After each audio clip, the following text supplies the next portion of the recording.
GoblinCon. Thank you, Eric Freeman Sims, for the awesome tour last night that we did of the Night House. That was absolutely phenomenal. It's pretty great. Loved it. Also for the hospitality here in Hopkinsville. Sorry, Kentucky. It was awesome seeing my buddies Sin Trader Hill and Marky Fultz in person, and the awesome table tipping we did last night. It was not last night. Night before last. It was absolutely phenomenal. Very interesting. What else? What else can we say about this awesome convention? There were some amazing people that were there. Terrific vendors. Yes. The speaker lineup was great. Vendors were awesome. The facility was really nice and everybody was super helpful. Oh my gosh, they were like a well-oiled machine at that convention center. It was absolutely phenomenal. I'm going to be pulling up my laptop so I can see if anybody types anything, because unfortunately I can't see who types on this. So I'm getting my laptop out. We're going to see if I can see anybody typing or doing anything. Probably not, because I don't have my hotspot on. I don't think. Oh my good gravy, stay.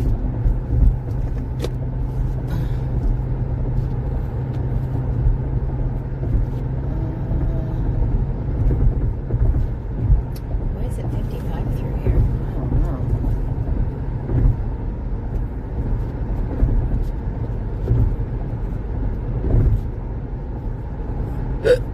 Excuse me.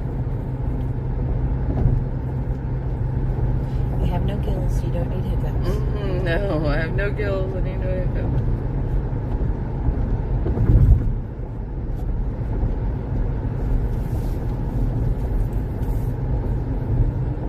Well, that's pretty. Where's that at? Belgium. That's a pretty castle. So we need to go international. We do. We do. We definitely do. Which means we need to make more money to be able to afford to go international. Donations, please. Please.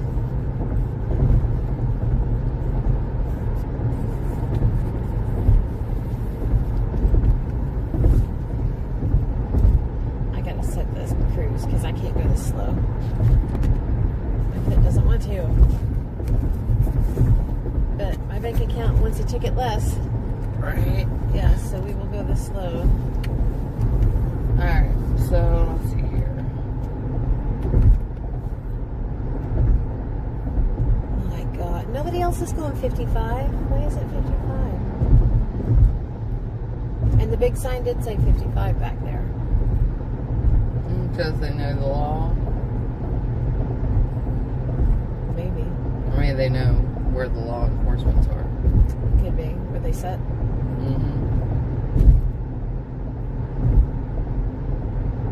I'm so excited. We took a little detour on the way home so we could go through the land between the lakes. There's so much folklore and so much mystery surrounding the area. And it's one of those areas. Do you know the history behind it? No. Basically, it was families had settled that land for generations, right? And the government decided they wanted to take it and use it for recreation areas. So they took it and travel and things. It's going to be excellent income for our community. It didn't work. None of it worked. So now it's pretty much barren. Yeah, but there's so much folklore about cryptids and dogmen and UFOs and black helicopters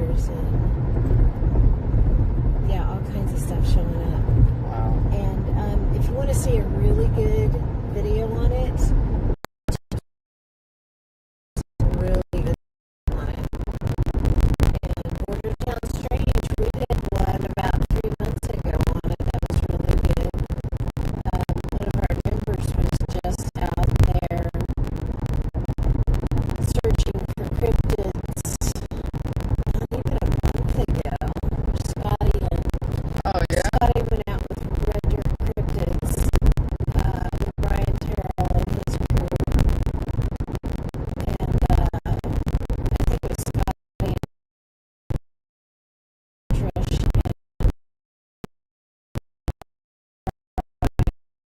and may have been Eric Schrader, I can't remember, but they all went out there and spent like a week.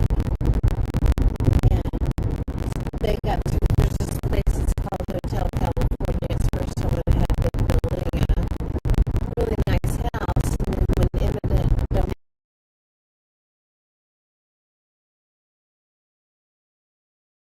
came through things.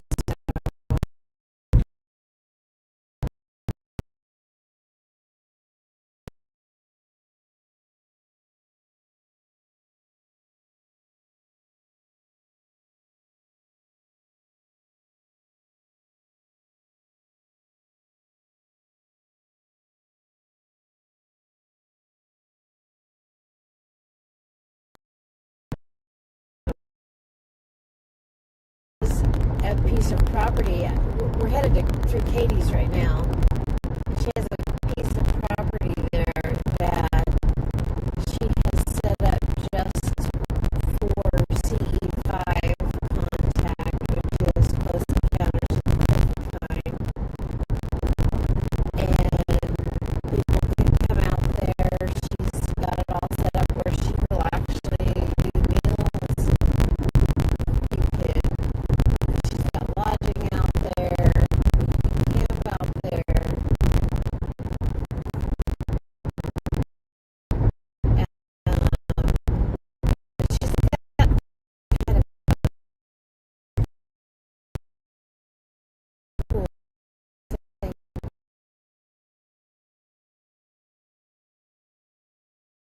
I could try, but I'd have to log in. Let's see.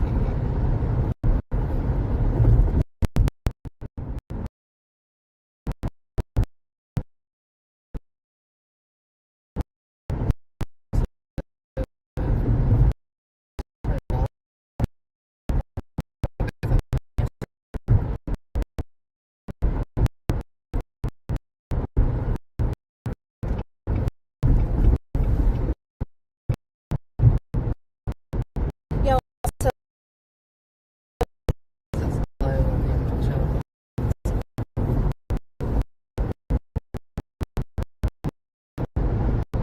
Let's try something. it was like 58 degrees outside this Oh, morning. it was gorgeous. It was. The temperatures were back home. Yeah. It's like, Not so gorgeous. Factory Alley. let's see. Shoot, this might be the better route. It already looks better. Yeah. Very pretty. It is.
Unfortunately. I know.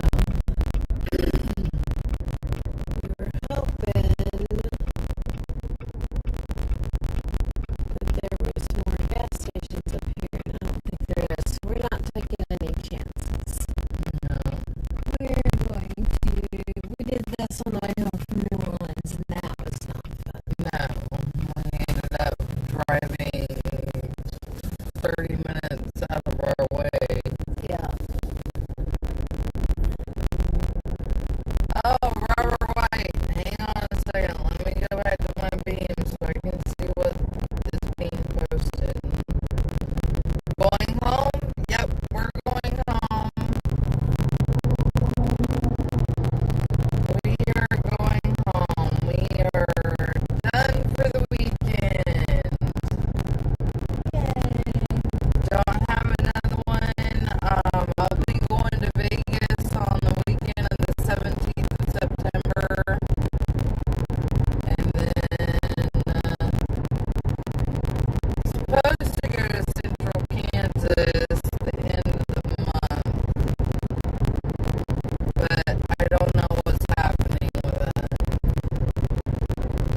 Fingers crossed. Fingers crossed. And then after that, 2 more. Oz Fair, maybe. I think we're still waiting to hear back from that. And then Arkansas Paranormal Expo. That'll end up for me for the year.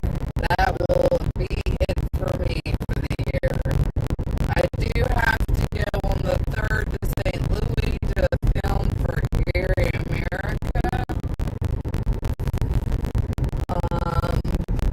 I gotta get with Eric Freeman Sims for the Night House to see when I can go up there. But I will probably schedule that for next year. Y'all, that house is Amazing. amazing. It is a beautiful house, and the story behind it, I just love. He said they were the 5th owners Yeah. I think it was 5th. or 9th. I think it was 5th. I could be wrong on that, but it seems like it's 5th. I'm like, where's the camera?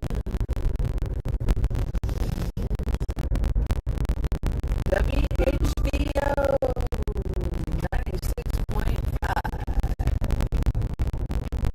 So they have a radio station inside of the. Oh, it's right there. Next to the gas station. I'm like, they have a radio station next to the gas station? No, it is actually across the street from the gas station. The person that What a gets market. That's funny. Oh, look at how cute that building is. It is. Oh my gosh. Oh, shoot. I'm on the wrong side. That's okay. You turn around and get in the Driving shade. the expedition here. That is absolutely adorable. Now I gotta go inside. That's just to fine. see. I'll just do it right here.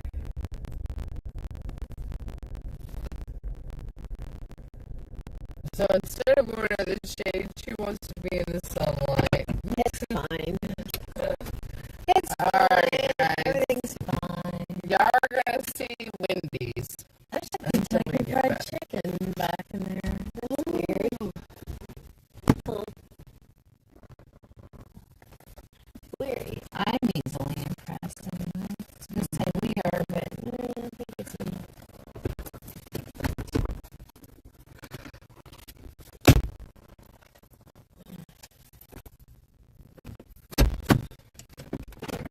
See anything good, let me know. Oh my gosh, my shoe keeps coming off. Start keeping your receipts. Yes. Yes. Well, I know. I was like, no, don't need a receipt. No. You're like, well,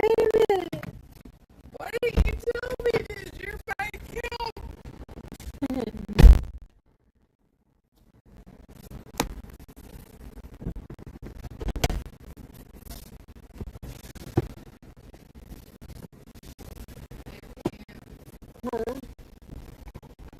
Such a biggie. I bet you have to get the crutches in the backpack. Oh,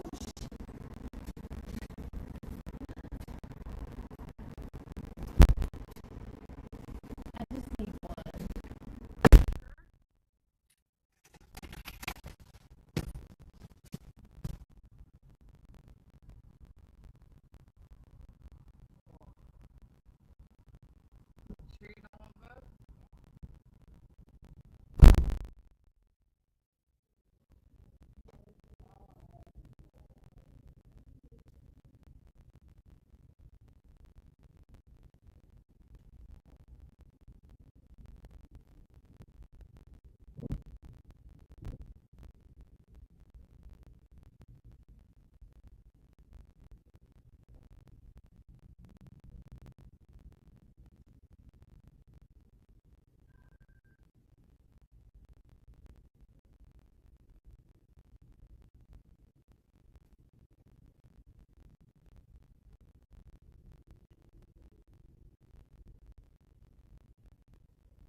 At the light, turn left onto Hopkinsville Road.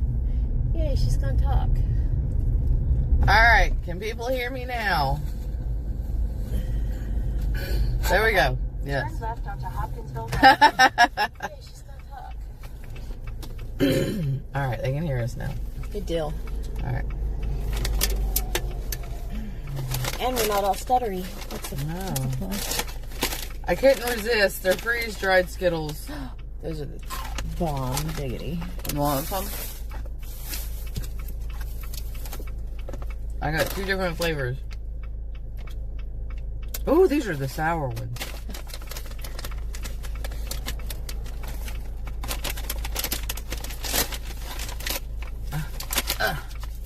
The bomb diggities. Are they freeze-dried? Oh. What? Oh no. Is it one big chunk? Yeah. Oh no. Ah!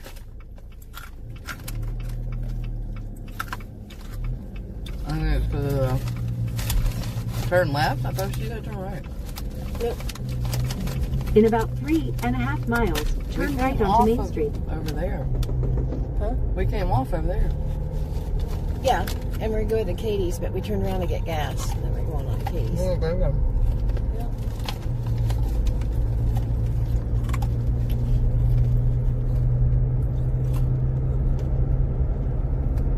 So we were supposed to turn off here anyway? Yeah, we were headed this way to Katie's, and I just didn't know if we were going to see more gas. Is that what you said, turn around? No. Earlier? Oh, that's funny. No, we were headed the right way. Let's see, we're going there.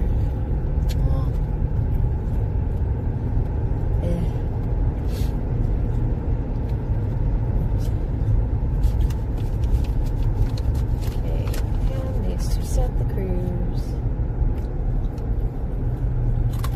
We get your ticket. Can I board? There we go. And a big lump of sour.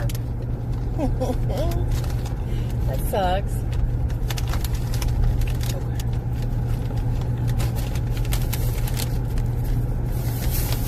Usually when stuff like that happens, it's smoke inhalation, so hopefully. No. They might feel anything. Yep.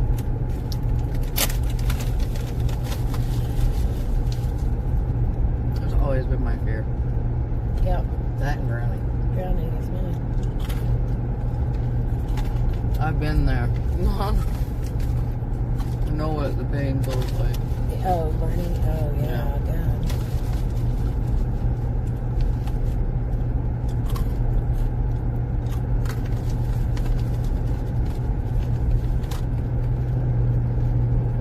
Oh my god. My in-laws took Skittles and freeze-dried them. Oh, they were so good.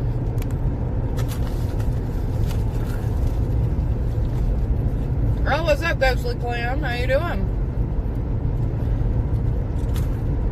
Like a butt out of hell? Like, what? So I heard that the Amazing Geek is driving like a butt out of hell with her sidekick. Oh. Never. My friend. I have a She's driving. lead foot. Which is why we have cruise. Oh, that corn is dead. It is.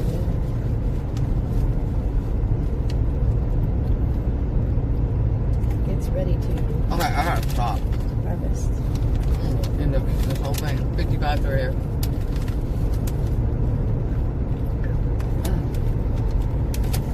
It says 65, but that 45. Well, it's just dropping. It does drop. Oh. At the next light, turn right.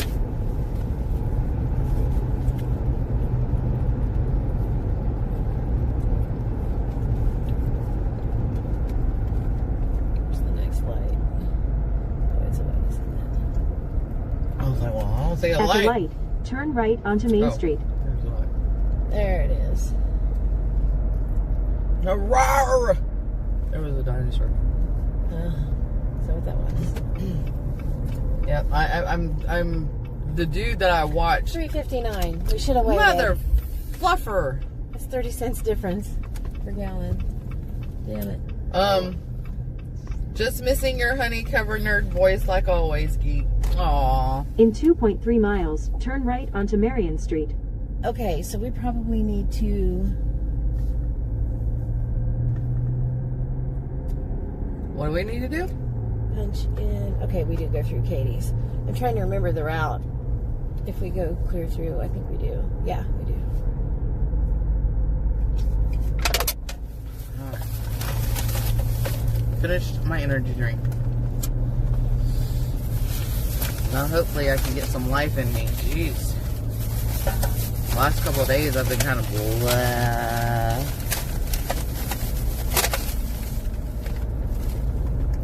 Blah.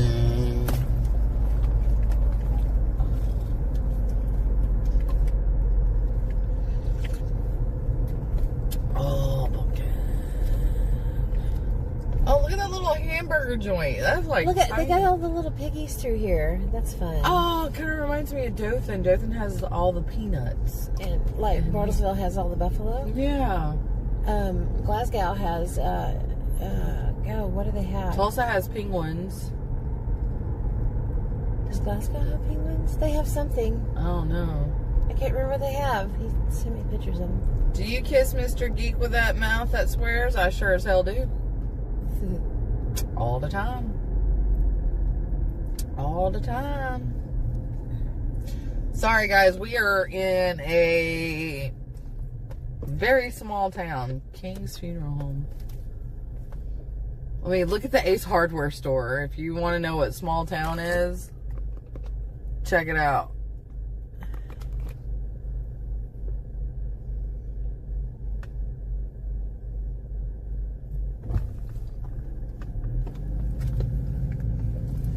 Starting route to home. Head west on Main Street. In 1.3 miles, turn right onto Brown Street. You probably shouldn't have put that in yet. I don't know. Because it's... Hide the directions. Cadiz Restaurant. Look at how old this town is. Yeah, it's a That used to be, that had to have been a hotel at It one looks point. like one, doesn't it? I'm going to pull over in this gas station up here. We'll double check our route before we get... I think we're going right. There's a Casey's. We can pull up there. But just to triple check...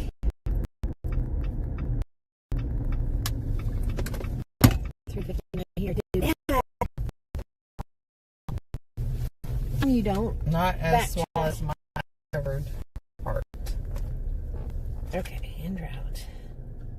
So we want to make sure that we go through. Okay, let's put in Aurora. That'll get us across. What we're trying to do is go through the land between the lakes. And Aurora, Kentucky will get us through there. So let's do Starting that route first. to Aurora. Proceed to the route. There we Then go. turn right onto Main Street. Okay. So we were right. Yay! And brother, There. 1 second to do this.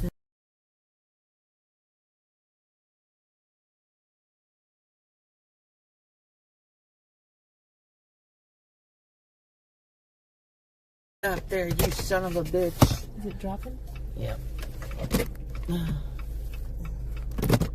Arr. This is bigger than I thought it would be. Katie's. Yep. Oh my god. Ay, ay, ay, ay, ay, ay, ay. In 3.2 miles, turn right onto US 68. We didn't need it. We're in Trigg County. Wow, that's pretty big. I bet you that's a K through 12. It might be. Looks like it. Yep. I did a K through 12. Oh my god, there's so many people. I had to laugh when.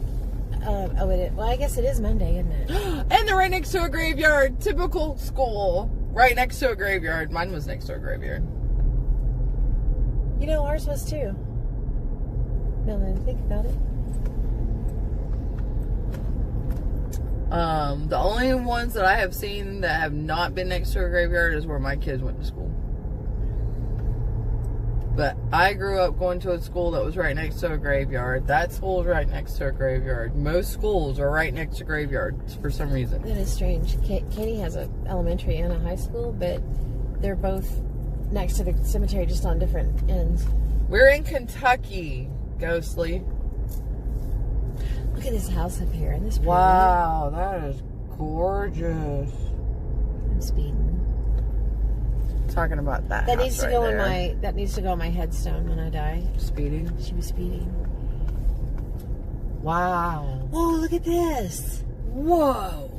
Where did this cute little town come from? Cadiz. It's Cadiz. Oh. There's some more of those little piggies. Ah, that's so cute. At least they kept them small. They did. They're not like a. Some places have just oversized everything. Oh, there's a piggy. Yo, this is there's like. a piggy. There's a piggy, and there's a piggy, and there's a piggy, and there's a big piggy, and there's a piggy. Could you imagine what this would look like That's in wintertime? Oh, Or in the gorgeous. fall? Geeks Paradise Games. Midland There's a- Flowers. Look at this church. Is this a church? No. This is the that City County Hall? Justice Center. Yeah. That's the church. Wow. Oh my gosh. This Are was a you good guys on a call. ghost hunt? No, we're not. We came for a convention. Oh, kitty. That's a church. That right there's a church. That's neat. Mr. Fix-It Auto Repair.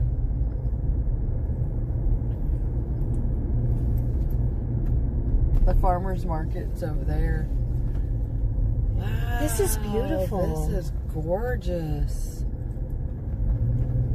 Okay, so we are. There's the playground, little park. Oh. We're very close to Land Between the Lakes, so. Yes. Look up Land Between the Lakes, and it's got some really interesting history on it. Or just Google what's the history of Land Between the Lakes. Wow. Okay. This is gorgeous. This is amazing. Is that a cop? I don't think so. I'm doing the speed limit anyway. Oh, I've got a whole line of cars behind me. Sorry, guys. We're I'm looking. gawking. I mean, look at this beautiful stuff. Wow. Hopefully it doesn't go out. Hopefully I still got good service. Well, looks like I do. So Land Between the Lakes National Recreation Area spans 170,000 acres between Kentucky Lake and Lake Barkley in western Kentucky and Tennessee. Originally called Between the Rivers, it evolved from indigenous hunting grounds and 19th century iron-producing settlements into a feral recreation area managed by the U.S. Forest Service. First Nations In 1 mile, turn right onto US 68 West. Ancestors of the Cherokee, Chickasaw, and Shawnee tribes used the rich forests and river valleys for hunting, fishing, and seasonal agriculture. Jackson Purchase in 1818, the U.S. government acquired the region from the Chickasaw Nation, clearing the way for European American pioneers. The iron industry. During the 1850s, the region boomed with iron furnaces, such as the Great Western Iron Furnace, that utilized local timber, limestone, and iron ore. Communities, small rural towns, and farming settlements, including Golden Pond, took root with over 800 families calling the peninsula home by the 1930s. Civil War strategic importance. The narrow strip of land served as a vital contested corridor during the American Civil War. Fort Henry and Fort Donelson, Confederate and Union forces fought fiercely for control of the Tennessee and Cumberland rivers here in the early 1862, paving the way for General Ulysses S. Grant's inland campaigns. Kentucky Dam, 1944, the Tennessee Turn right Valley onto US 68 West. That was... Oh, that right there, okay. Kentucky Dam, 1944, the Tennessee Valley Authority dammed the Tennessee River to create Kentucky Lake, controlling floods and generating electricity.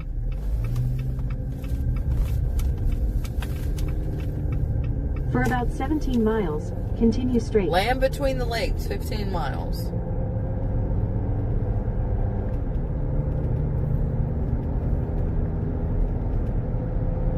Kentucky Historic Travels. Let's go to that page. There's one that should talk about how the eminent domain was pulled and how people were displaced and all the stuff behind that. Between the Rivers, hit that one. I think that might be it. That looks like it. Between the Rivers is an area of land comprised of 170,000 acres located in parts of Lyon and Trigg counties of western Kentucky and Stewart County, Tennessee, between the Cumberland and Tennessee rivers.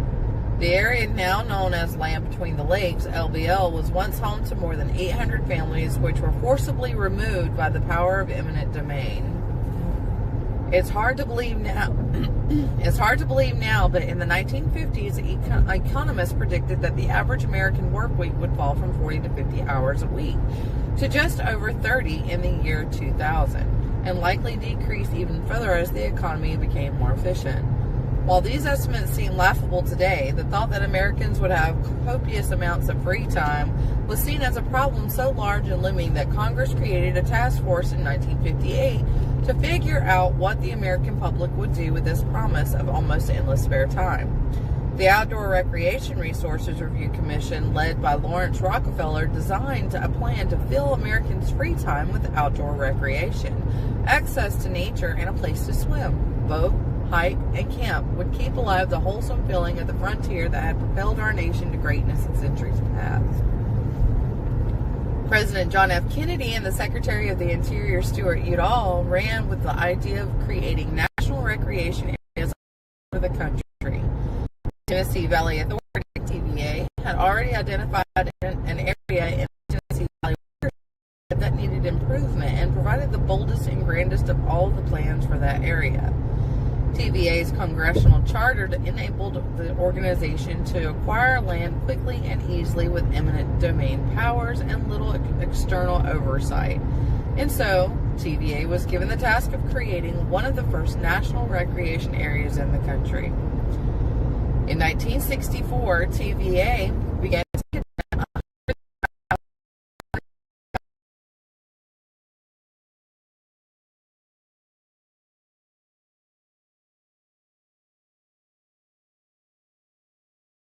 almost 2,500 residents who lived between the two lakes were relocated out of, in the words of a TVA official, their rural slum. Yeah, whatever. Wow. Generational homesteads is what it was. A relocation specialist knocked on many doors with the price TVA would pay for their home and a promise that their land would only be used for recreation, education, and demonstration. TVA saw the plan as a win-win. The residents would receive a windfall of money, be lifted out of a poverty-stricken area, and at the same time, the eastern half of America would be given an idyllic, natural playground to get back in touch with the spirit of the American frontier. Your land's too pretty, we want it for ourselves. Right? Yep. After LBL was completed, the throngs of visitors never appeared. In its busiest year, LBL served around 1 million.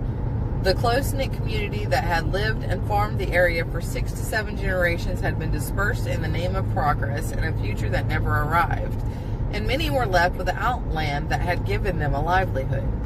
30 years later, TVA admitted defeat. In 1998, operational authority of LBL was transferred to the U.S. Forest Service.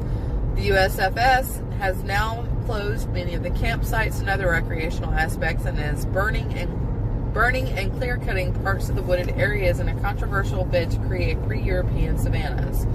Former residents are also concerned about access to their family cemeteries. A Tennessee man is currently awaiting sentencing in federal court in Nashville for terroristic threats to a federal officer after he threatened a USFS employee with bodily harm for removing the stakes for his dying uncle's gravesite in the family cemetery in LBL. What the fuck? Yeah, it's bad. A dedicated group of former residents are leading a coalition against what they see as the dismantling of LBL, and the commercial nature of some of the timber transactions. They do not want to feel their sacrifice of both their property and community was made in vain. Ann Fentress is an independent filmmaker based in Nashville who has made documentaries for CMT, MTV networks, including American Revolution, Southern Rock, a documentary which explored the creation of the genre and its place in American history. Oh, okay, so she wrote it. Yeah, she wrote that. She's done a documentary on it as well. But that was the main gist of it. You know, just the government came in and was like, we thought the land was beautiful and we wanted, so here's some money. yeah, Get here's off. some money, go away. You don't deserve this. It's Go like, away. what the hell? And 9 times out of 10, you have no choice but to take the money. Look at this gorgeous area around it. They were telling them it was rural slums. It's because it wasn't fancy like they liked it. Yeah. Well, that was their justification. You know, even if it was a decent homestead, if they call it a slum, then they're justified in booting people out of their homes. We're getting ready here in just a minute to cross one of the lakes. Devil's, I missed it. It's Devil's Blow. That was Devil's Elbow, something. I would think there would be a sign up here that says which lake it is.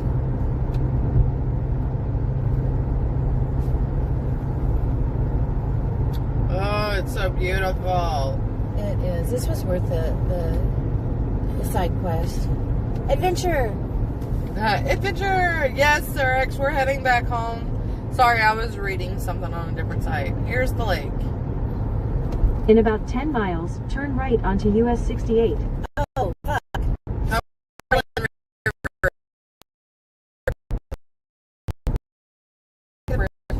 This is better than that other bridge. Yeah. Ooh, I still don't like it. I like it a lot more than the other one, though. So, that land that you see across is the land between the lakes. Yep.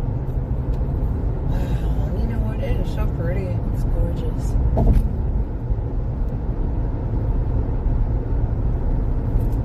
So now all of these families were displaced. They had a whole little heritage of their own, a culture of their own that was out in this area where they were really holding on to a lot of the Appalachian ways of talking and folklore and things. And they got scattered to the wind when they lost their homes because everybody had to find different places to live. There is Land Between the Lakes National Recreation Area. Oh my God, I haven't seen Smokey Bear in a while.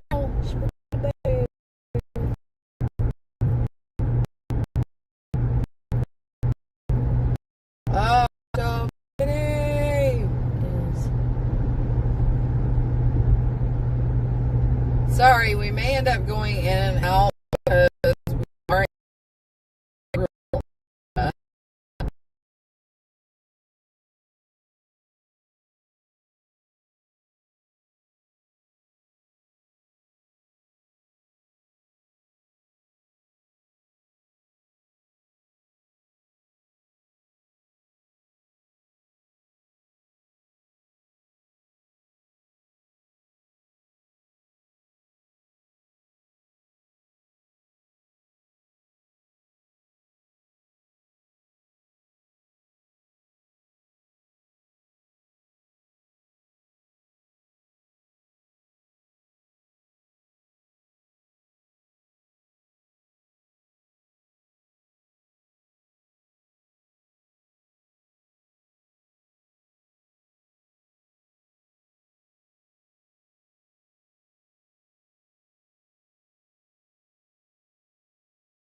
got 3 bars, so it should be. I'm going to put the AC on that because my thing is back there in my bag. To keep that cool. Oh, just, you can turn it up if you want. It's getting warm anyway. Oh, they got signs right there. There's signs up there for the area.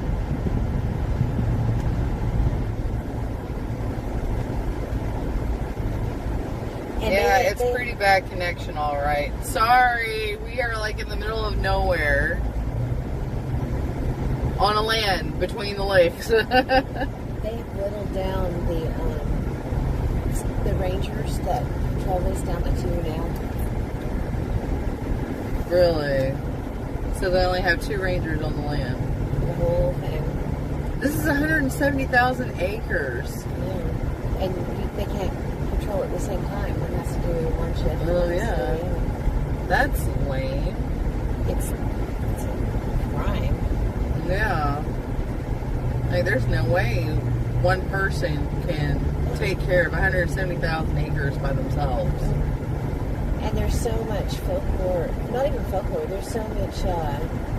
It's all nice and green, says Sir X. It is. It's beautiful. There's another off-road. Ears are popping.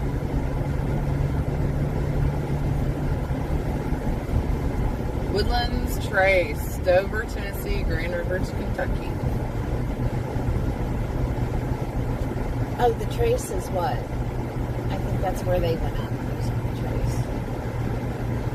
Oh, I don't mind being in the middle of nowhere with you, but I mean, go sleep. Here's where they were telling us. There's a visitor center and a planetarium and stuff. Oh, look, there's the ranger station right up there. Right there.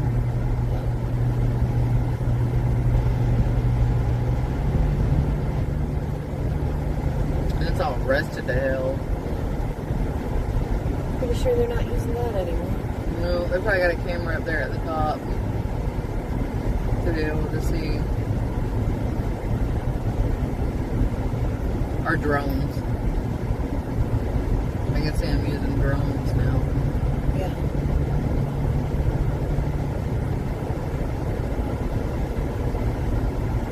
Oh, there's a graveyard right there. Sure is.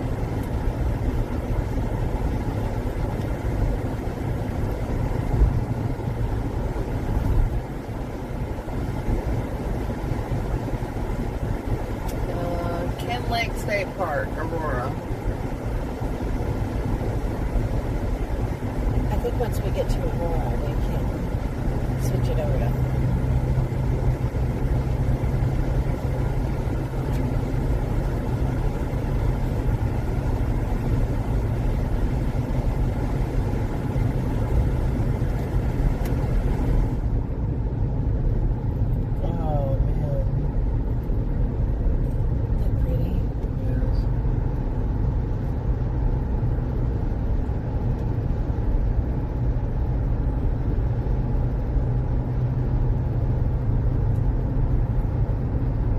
Road department. Right here. The guy beside us.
Why do I have all these fucking tabs open?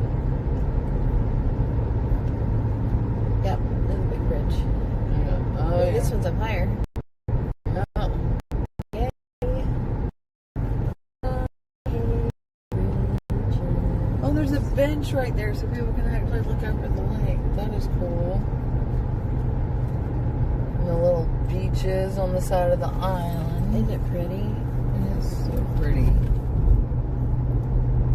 It's so crazy how they jut out because they're kind of jutting out and then going into a cove.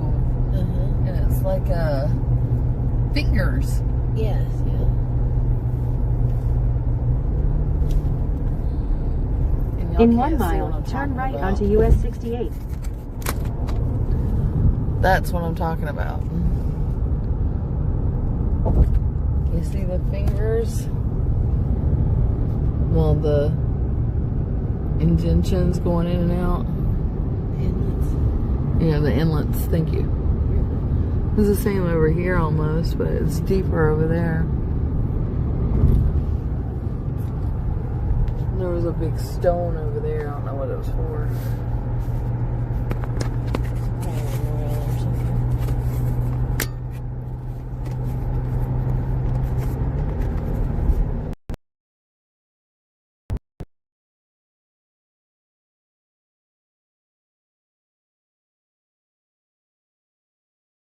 Lakes. Yeah. Is this my turn? Yes. Is it? Yes. Okay. There's like no sign here. No. Oh, there's a sign. In half a mile, turn right. You haven't reset it yet, so it's taking you straight to this. It's okay, but we got to go Oh. through there to. So I think we're good.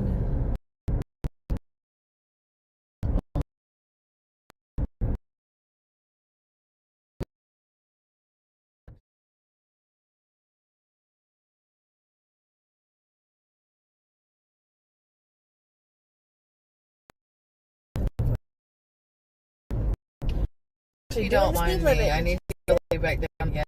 Guys are kicking in hard right now, but I'm going up. But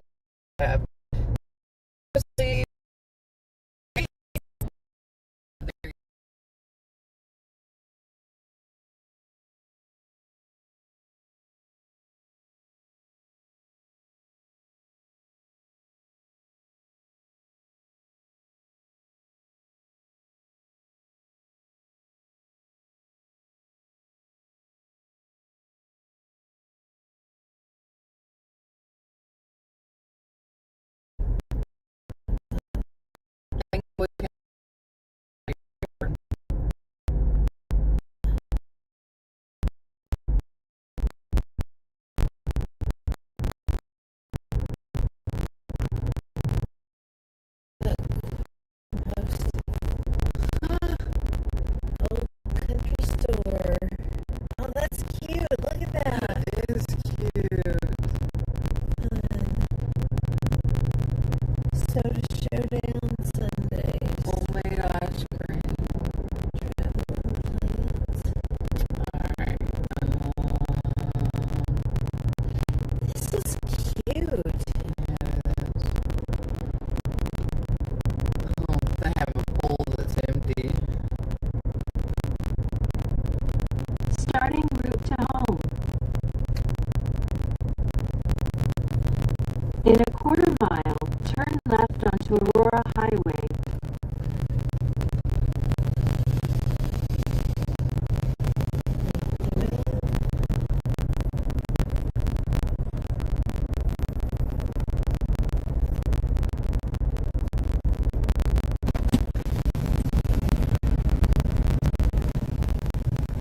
Turn left onto Aurora Highway. Just down It here. says don't enter.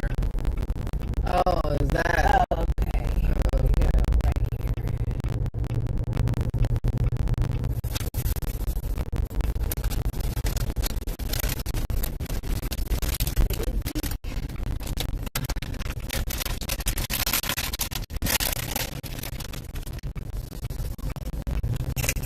In 8.8 miles, turn right onto US 641 North.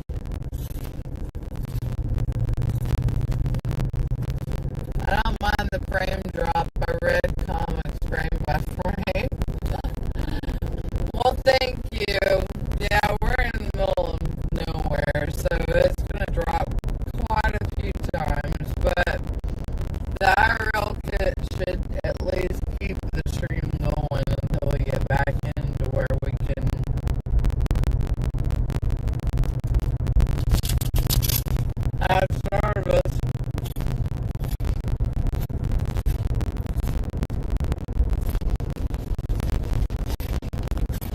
crazy driver. Holy crap. That's not me.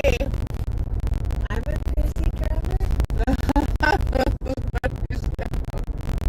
Sorry. Oh, wow.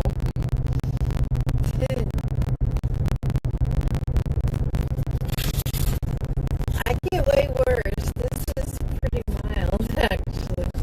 How is she a crazy driver? What does she do? Because I don't know where I'm going. I don't. I've never been here before. No, this is our first time being here. So somewhere, and I have access to it. I need to find my access.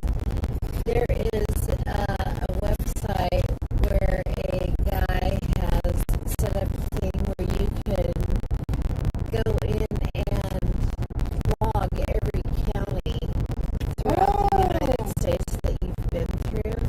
That is cool. It is cool. So I need to find my login because we could add a whole bunch of counties on this trip. Oh, I've never been to.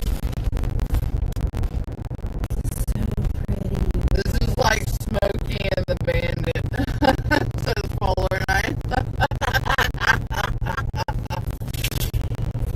Oh my gosh, that's funny.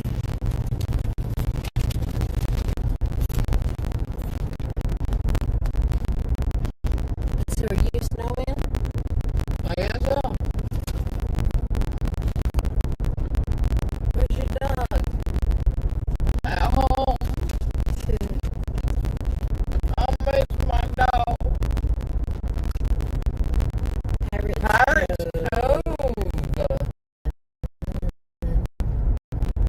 Ooh, we're gonna see it.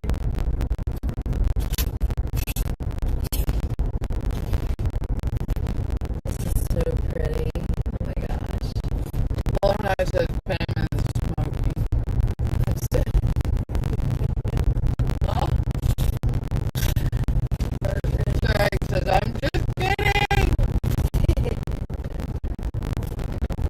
I think it's funny. Yeah. I'm not offended at all. I like Smokey the Bear too.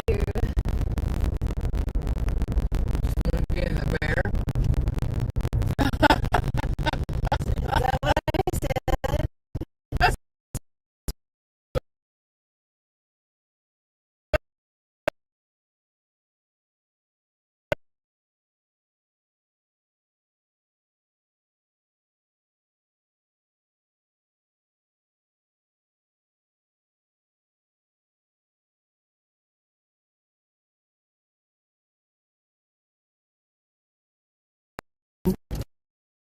Nothing. Sir, 30 parcel.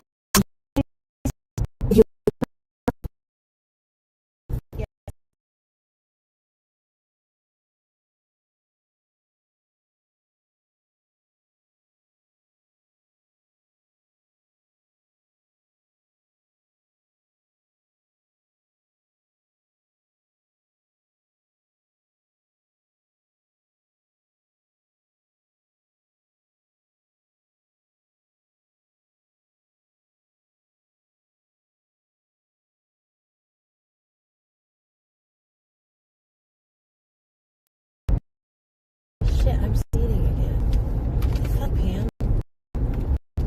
Pam's trying to get a ticket. Pam's trying to get home. That's what Pam's trying. Indian run. That's what I'm doing. I'm Indian running. Yep. Good. I'm doing very good job of it.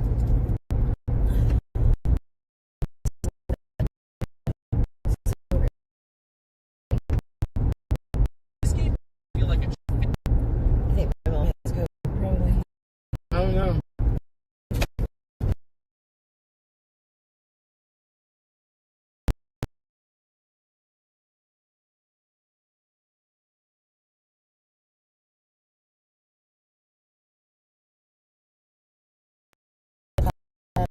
Off, and they're all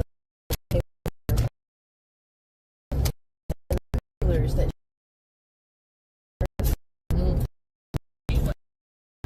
Space station, where every choice keeps the situation moving. You deal with the crisis. there it is.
273 miles. Can y'all last 7?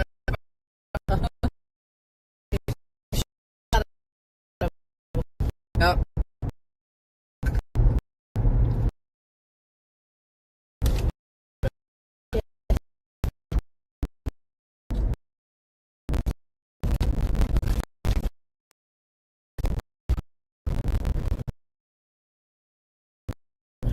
Where are we at? We are in Hardin. Everybody gets to hear my equipment. Hello? Hi, is this Pam? It is.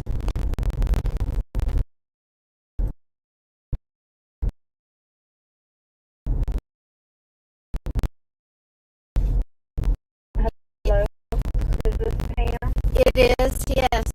Sorry, I'm driving. Hey, no, you're good. This is Megan calling from Eye Care Optometry. How are you? I'm great. How are you? Doing good. Hey, I was just calling to kind of give you a heads up.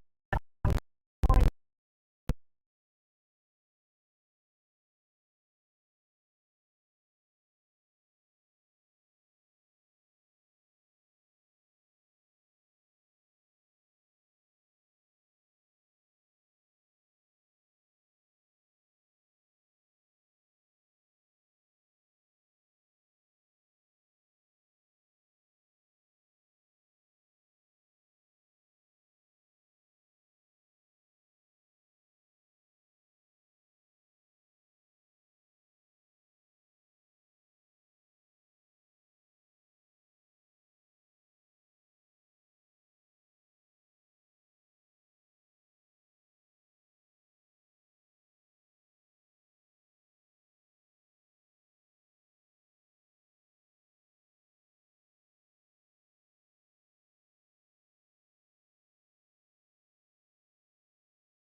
outside of the United States, our healthcare sucks so bad.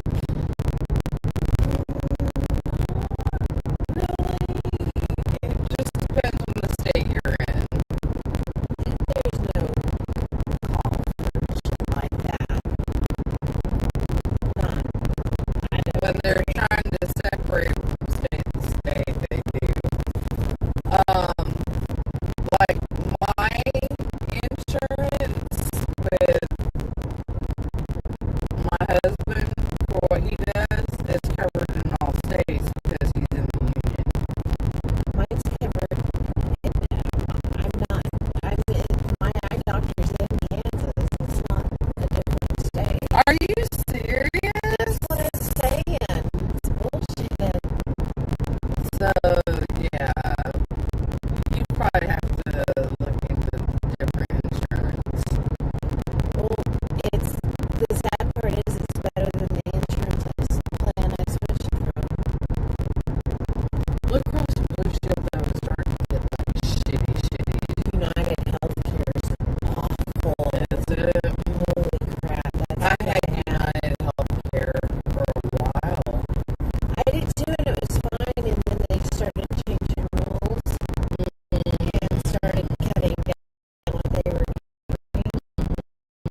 same time, you have to have two different coverages, especially if you're married, in order for it to cover everything. That's bullshit because you have to pay premiums on two separate plans. Yeah. That's crazy. Yep. But I don't pay for my TRICARE. Out of pocket, I pay about $300 and some a month for my premiums. Now, when I was paying for vision and dental, because I don't have vision and dental, I mean, I have vision and dental, but the kids didn't. I was paying, I think United Healthcare was the dental, and Blue Cross and Blue Shield was the vision.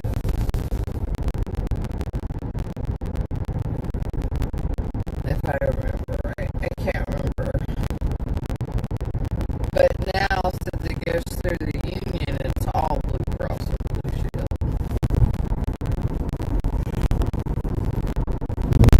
Thank you for meeting that. Thank you for meeting that. I wasn't thinking about. Oh, shit. Hang on. Ay, ay, ay, ay. I don't even know if the sound is going. Let me check. Good Lord. Because the last time I muted it, it was not That's a working. lot earlier than I thought it was. Oh, yep, there we go.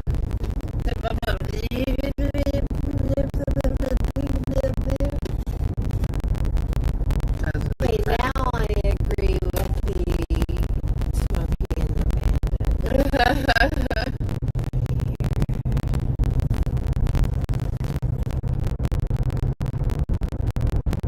Road work 1 mile, reduce speed ahead.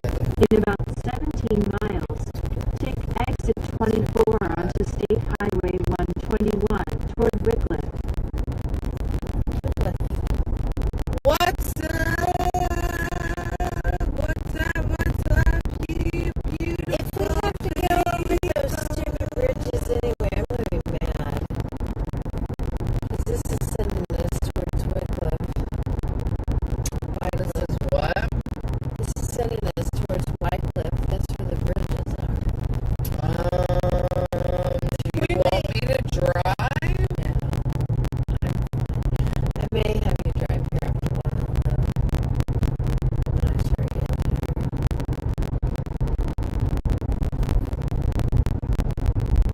But right now, I'm fine. I think Bingo! it would be worse in the passenger seat than it would be in the driver's seat going on those bridges.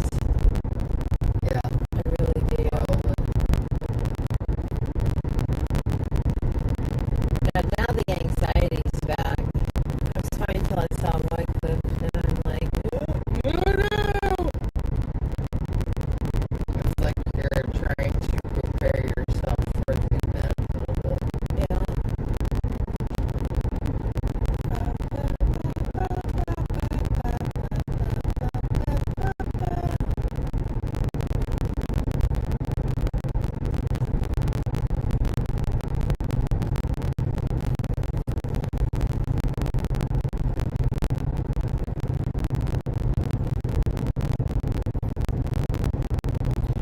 Don't say that. I've already done that.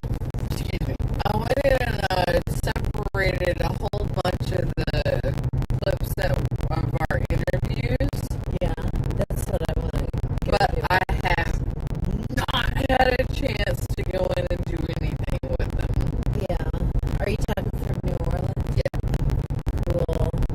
I'm going to be doing the same thing for this one and the same thing for the future ones that we do.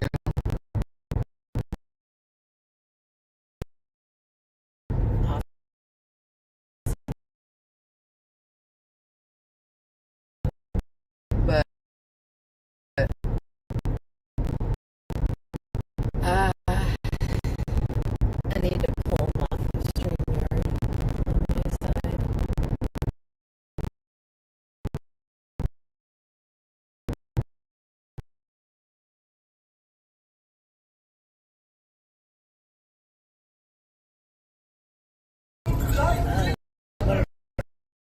and Huh?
Oh, is that an old hotel or a new one?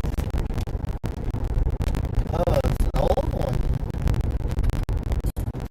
Holy shit, the tornado hit it or something?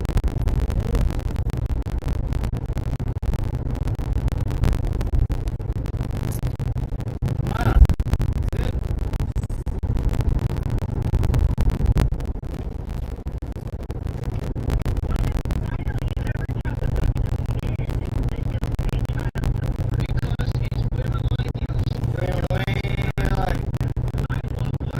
Play that out loud. Hang on, there's another one.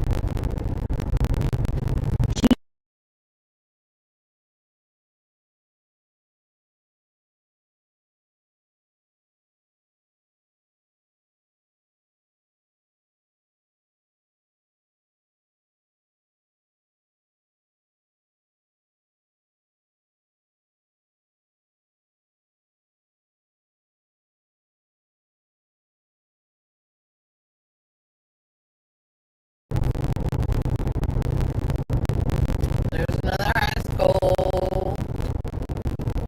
Take That the was exit, called Grape. then take the first right onto Eagle's State Nest. Highway 121. At the stop sign, use the right lane to turn onto State Highway 121 toward Wickliffe.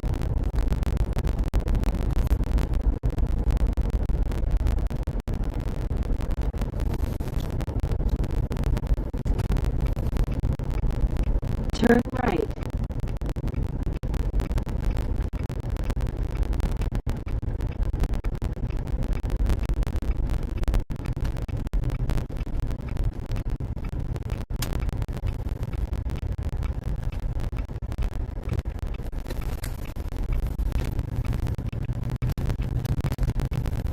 You know where we're laughing about? There's always For about cemeteries 29 by miles, schools. continue straight. Yep. That one didn't have a cemetery by it, but it's graves. It's Grape. Yep. Grape. Stay in the left lane.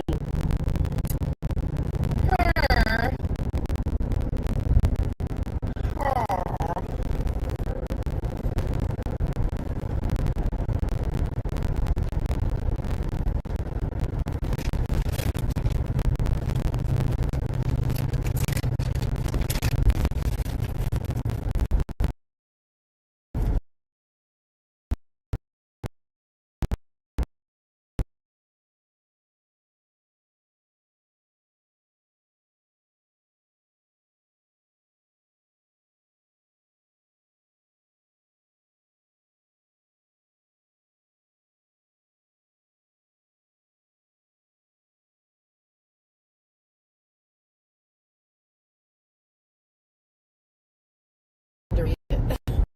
I know. It was funny. So good.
Yeah, we got rid of them because they were tearing up the roof. They were also tearing up the pipes in the ground. But at the same time, it's like it was providing shade.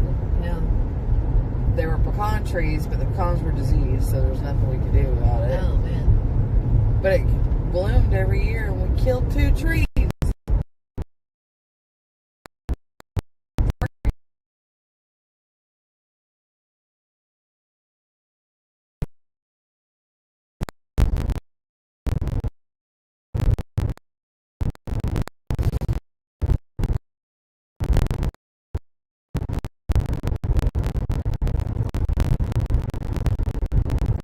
But I'm sure it up the value of the farm pretty a little bit because now there's not more trees in the pipes.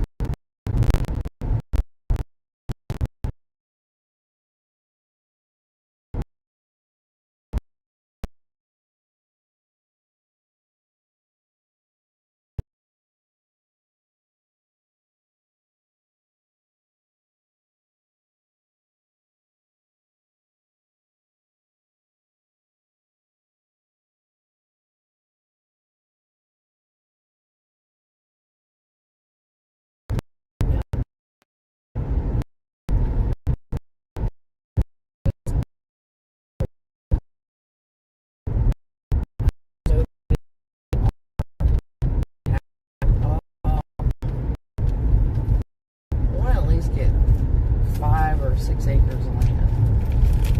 Because That'd be a good size. Not overwhelming. Yeah. Well, not only that, I want to give an acre to each of the kids. So they can either choose to put their house on there or not. You know?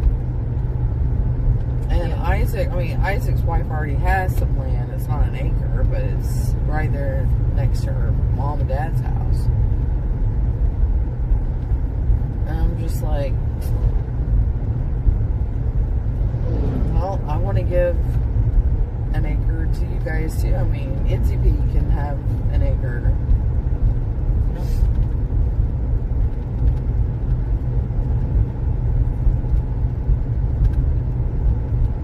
You're at 31% there. Please keep your computer on. Oh, you mean updating? Yeah.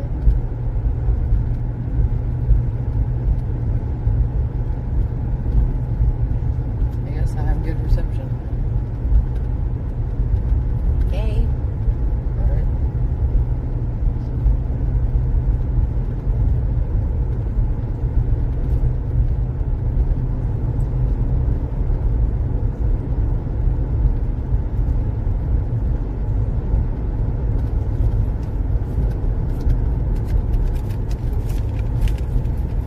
So next time at Hopkinsville, we need to plan a time to go to the museum and Edgar Casey's grave at least.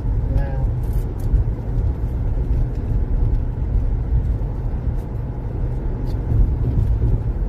One of these days, hopefully, I'll be traveling all over the country and getting paid for it.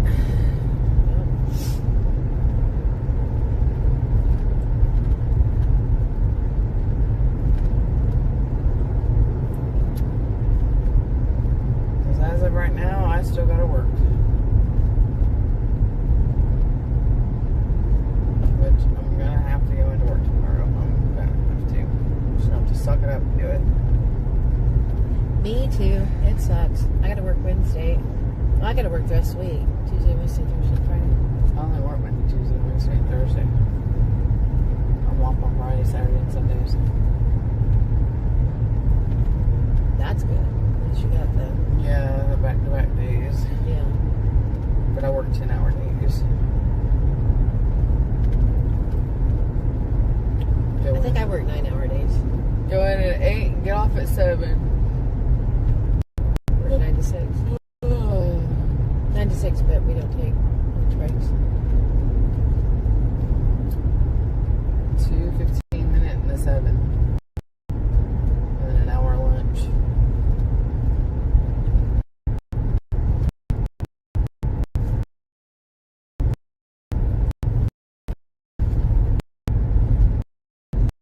that's why the O looks like that, because that's the logo for Legion. Huh. I was wondering about that. I was like, that's the O, but why does it look like that? Is that like a power button or something? No, it's just the logo.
I'm chewing. It's when I stop, I get drowsy.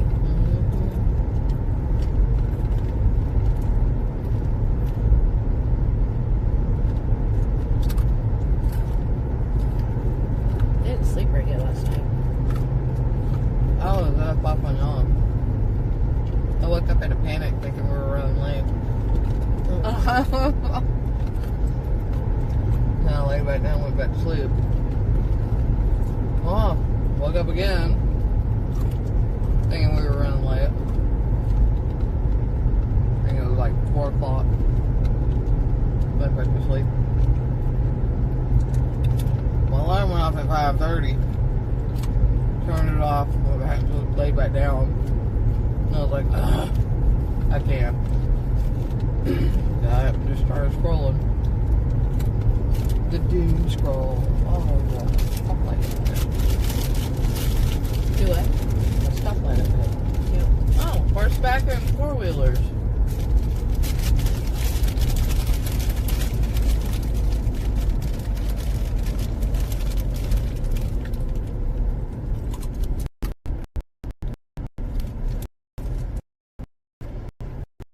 Oh.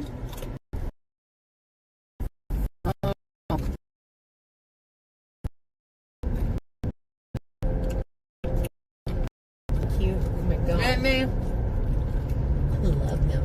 I see why you like him so much. They're both amazing. Yeah, they are.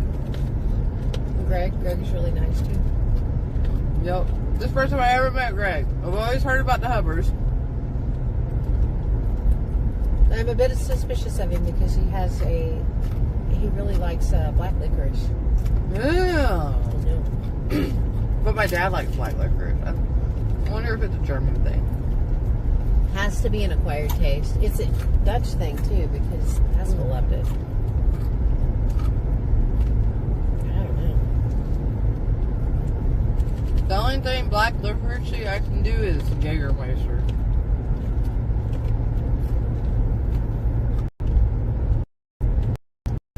I heard absinthe is really black licorice tasting. We were talking about that at dinner last night. Who? That on our end of the table we were talking about absinthe. Oh. I kept In talking to about the 10 waiter. miles, and turn right onto North 4th Street. They kept coming by. He was cracking me up. He was cracking me up too.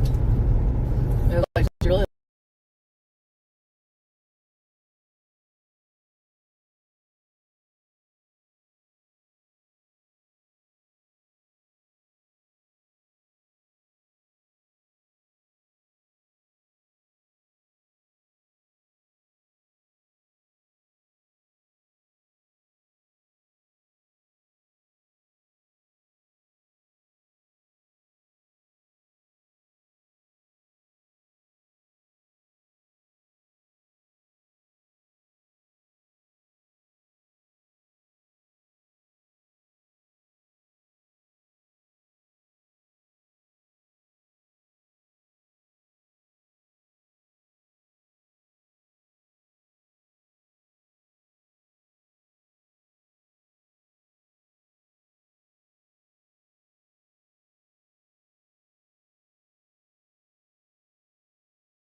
he's a fat little Stewie. I do love the fact that he licks your nose just to get down. It's so cute. And we won't let him down until he licks our nose. That's funny. Ginger taught Luna, the library cat, taught her how to wave. So when she wants a treat, she has to sit up and wave first. She does it. It's pretty cute. I was trying to get Stewie to say meow just to get a treat. Now he says meow all the time. It's like, no. Backfired, didn't it? Yes. It's like, I'm not getting you a treat right now. You don't need a treat. I was trying to take a picture of Ginger, getting her to wave, and it ended up the way the picture came out. She waves, but then Ginger, the way she's holding the treat, she waved and then she reached for it, and she stretched out the picture, and it looks like she's getting ready to.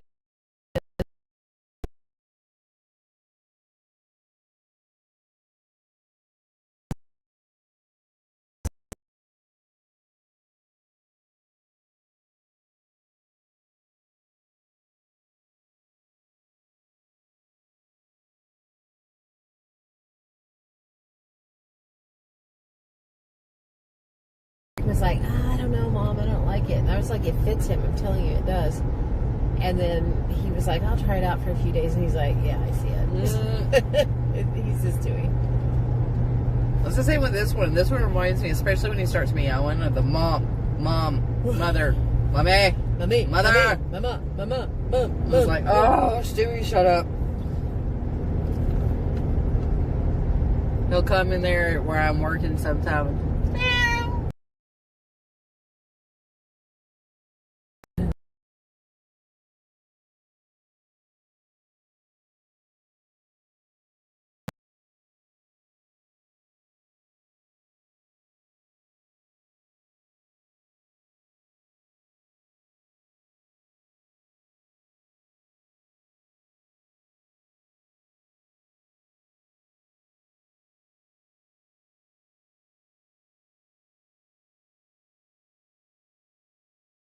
Like, he doesn't wonder.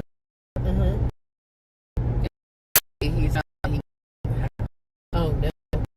And freaking mostly have him. Dude.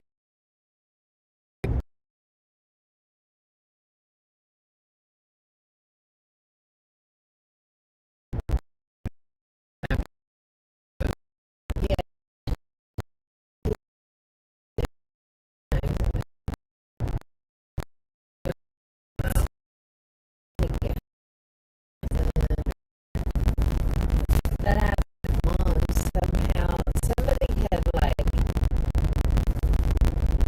it must have been their pack cat, and they had, like, tied it. They crochet.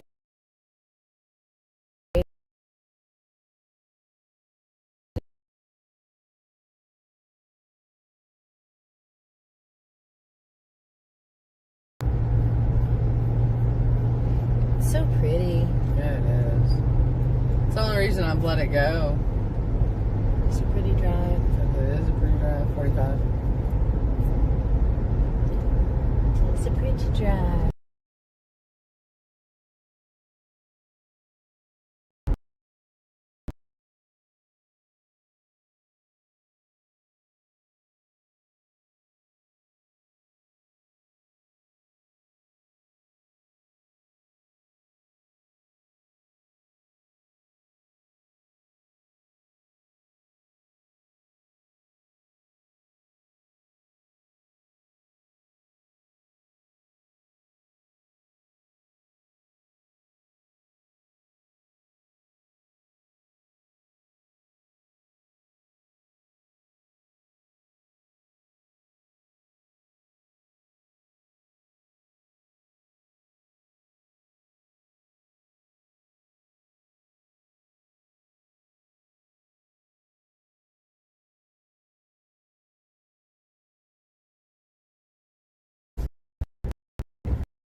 I can't pull up Beam.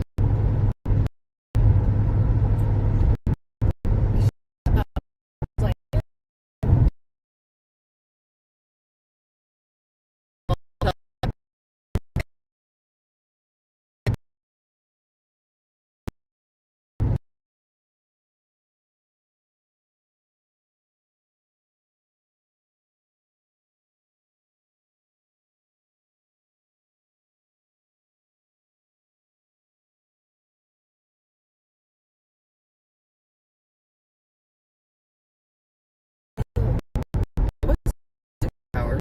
It was 6 hours and 30 minutes. Are we on the... Oh, we're on the long route. How'd we do that? I don't know. 1 hour. In 2.5 miles, turn left No, onto 6 US hours. 60 West. Oh, good grief. What the fuck? That's weird. That is weird. I don't like that. They need to not do that. That needs to be able to turn that off. Yeah, because that was an extra hour.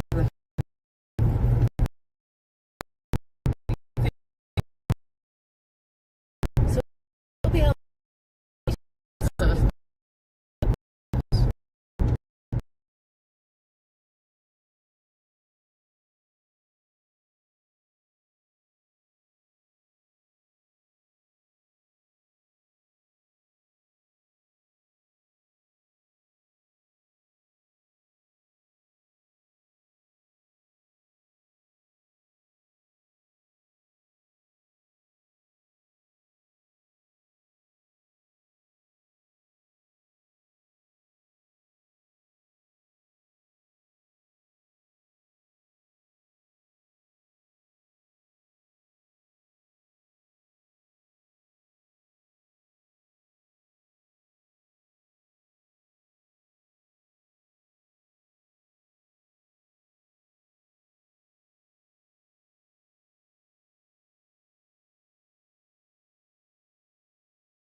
God, I hate these. Looks like we've been live streaming. Does not. So if y'all are watching, this is one of the worst dam bridges. And this one and the other 3 one, they're hours both and 20 minutes. terrible. We've been streaming for that long? Okay, so it's about 3 hours and 28 minutes. And this is when we hit the bridges. Oh my God.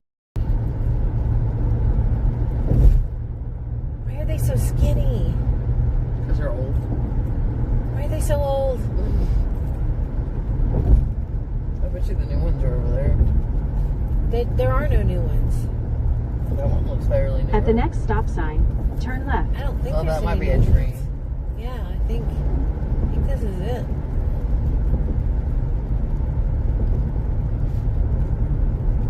Maybe they don't get enough traffic on there to be able to justify making a four lane.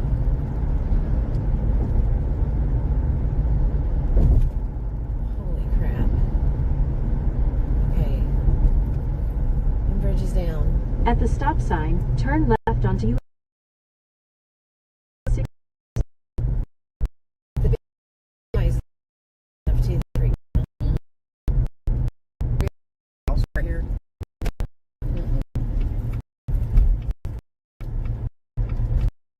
What is that? It's not a house. What is it? It looks like it is a house. It's like a state park thing. Maybe. You got it this way.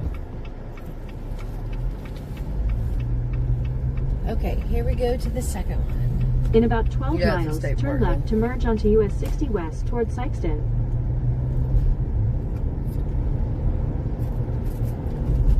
Oh, the rough road sign does not have either. Here we go.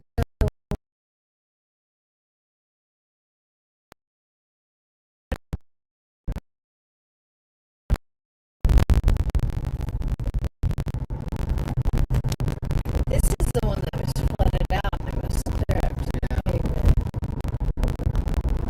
That was scary as hell. Clear up to the bottom of this. Yeah.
Hotel, rest, heading west.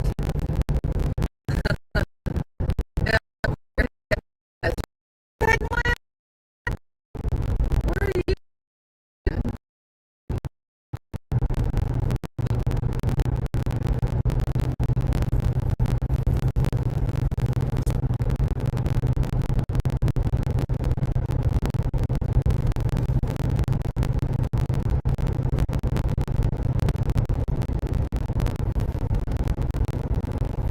Look at all this beautiful scenery.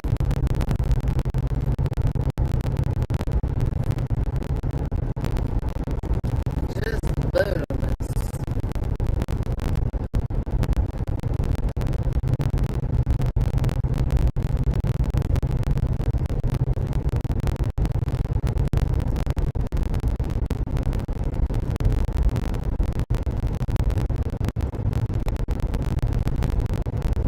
It's just quiet because we can't play anything.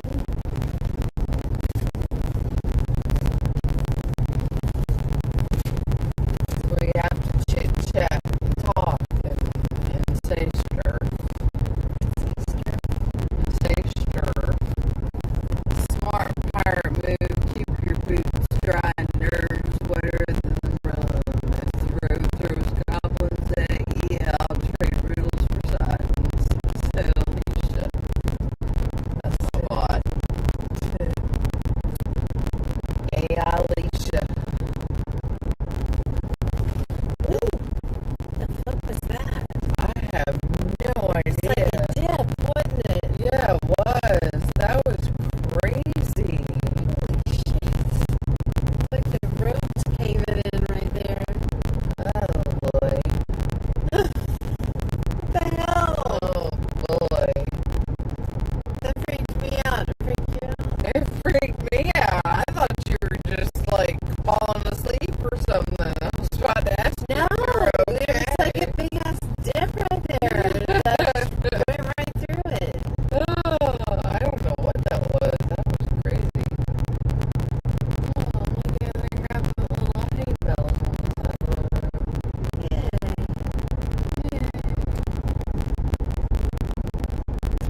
Yeah, no, I'm not that sleepy. If I was that sleepy, I'd be pulling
Sorry, guys. I gotta beat my Skittles.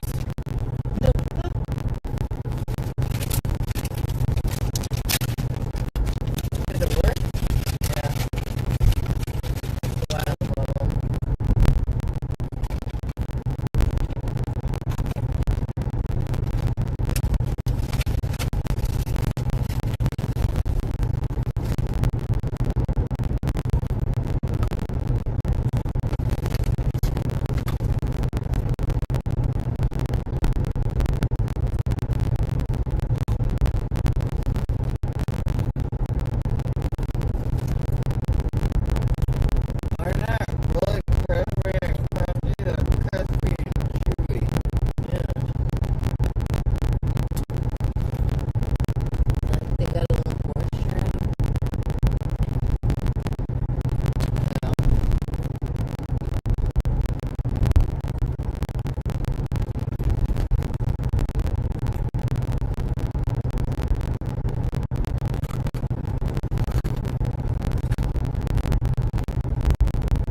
But you want to see corn. Damn. We see corn everywhere. 45. We're in the agricultural belt of the U.S. Yeah.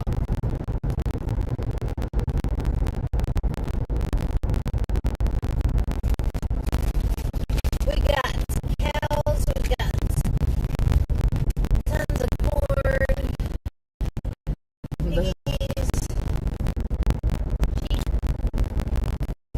goats, Golf. dog, lots of dog, horses. In 1 mile, turn left to merge onto US 60 West toward Sykeston.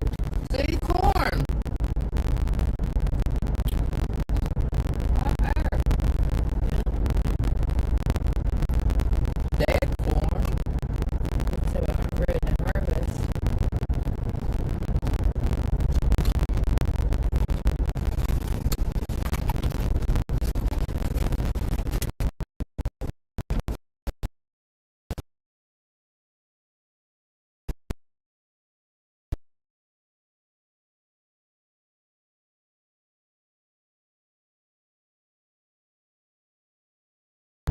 That's going to be season 2, or episode 2. Once we figure out who's taking.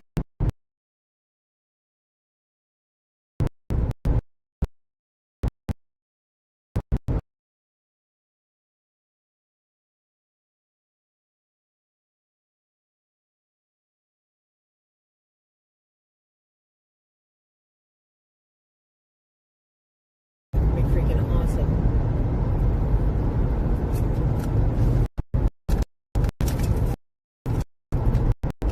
I got so bad. So, spot. We're not stopping at that place we stopped at last time, though. No. That was ridiculous. Hey, there's a Love's 8 miles away. Okay, there we go.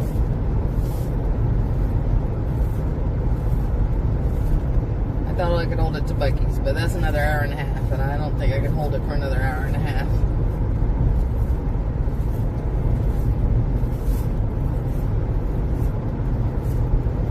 As Sin knows, doing the pee-pee dance. It's so funny too, because she's like, I've noticed and I've watched you. You'll sit still for the whole entire show, but once you start bouncing,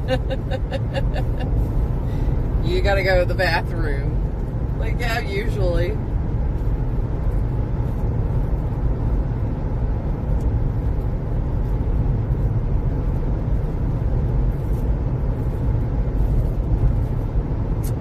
just noticed one of my spider veins on my legs.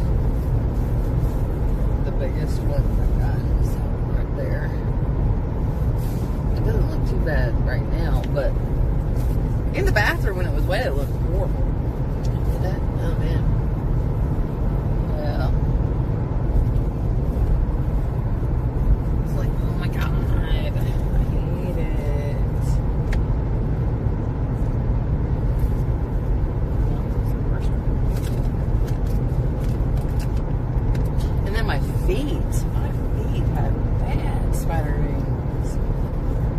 guessing it's because of all the years I wore heels. Because I wore heels when I was almost in my 30s. Really? Yeah. That's funny because I don't think I've ever seen you in a pair of heels. Well, you never knew me before I was in my 40s. I didn't. I just see Chucks. Yep, that's all I wear now. Chucks and is slides. Chucks and slides. Every now and then, if I can find a good pair of biker boots, I'll wear those. But So one of the writers groups I was in, I was the oldest by probably 20 years. And it didn't bother me, it didn't bother them either, but it's relevant to the story. So we were talking one night about shoes. And they said something about what sucks is when you get older and you go to one specific shoe. I'm laughing along with them, not thinking about anything. One of them pulls up a picture of my shoes. And I was like, you mean these? And they were all just like, ah. I'm like, shut up. You will end up in these one day, I promise you. yeah, And they're like, no, we won't. I was like, when you start having feet issues or knee issues. Mine is because of my knees. and you start getting plantar fasciitis and stuff, you're gonna. Yeah. Once my knees got so bad that I couldn't really balance myself on heels, I stopped wearing them. Yeah. It's like, no, I'm going to fall, I'm going to break my ankle, or I'm going to break my knees. And I already got broke knees, I don't need worse knees.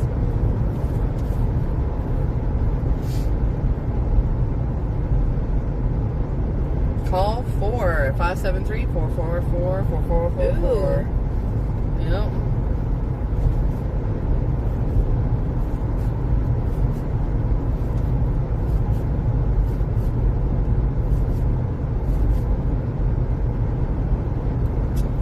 Battles are won within Marines.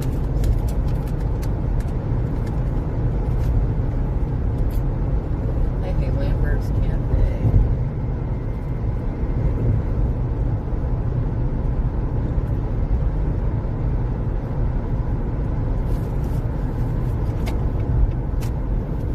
What's he doing? Turning.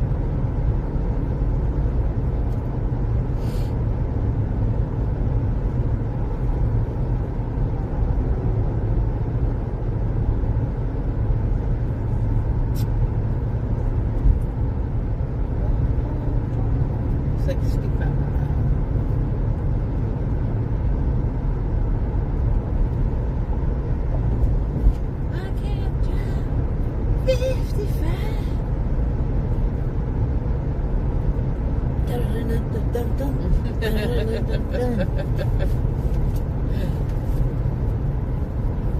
More like I can't drive 75. 75.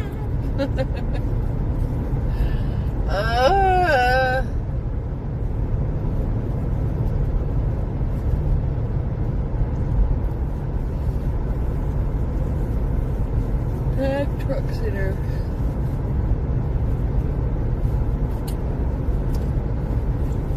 What's now open? Now open. Silverston. Oh, a dispensary.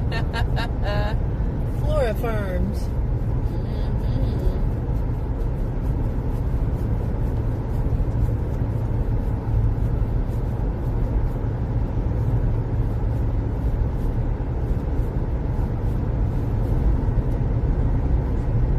Sykeston. Little park over there.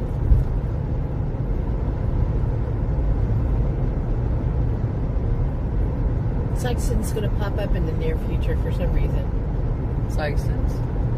For wine. I have no idea. Well, that's pretty. They have it on the side of the road. That's pretty.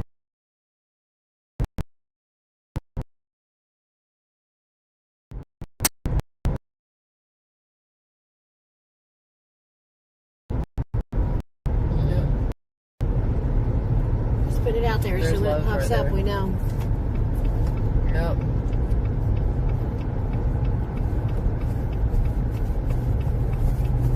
All these cookie cutter houses. Oh my god. Little houses on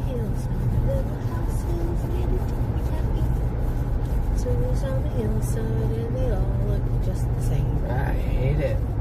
And there's red. Mhm. And there's blue. And there's yellow. And there's purple. Like I told Justin, I don't ever want something that looks like somebody else's house. Jesus. I want somebody Okay, where's Love's? Over to there. patent the idea of creating Continue onto images US on 60 West. siding. Because I would Continue love, onto US. I would love to have a siding that looks like an old dilapidated house. Like an old haunted house? Yes. That'd be fun. So my house could look like a haunted house, but not be. Not be a haunted house. Not be falling apart. Yes. That'd be cool. So patent the idea. This is my idea. If you could create it, I'll sell it to you.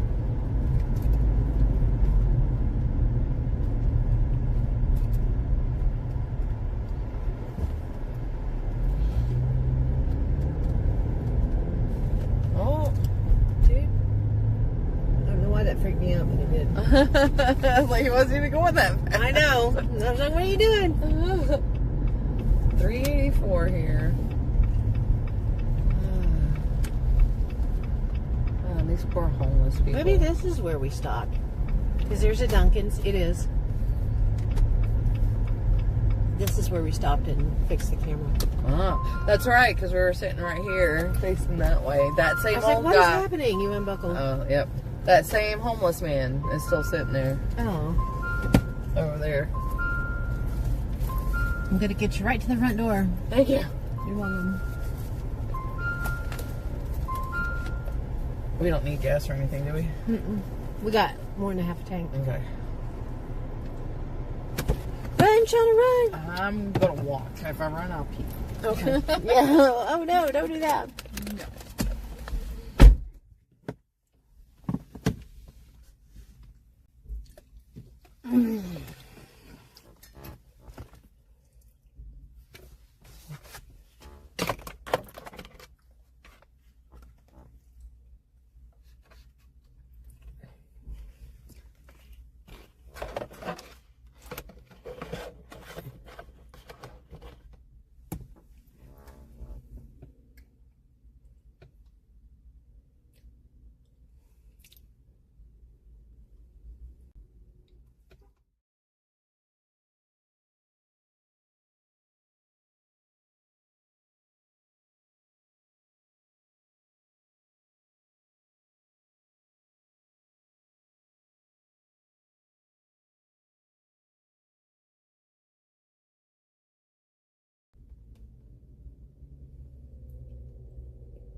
So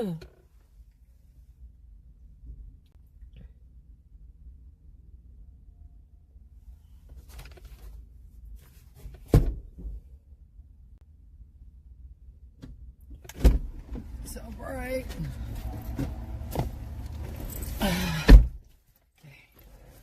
I'm good.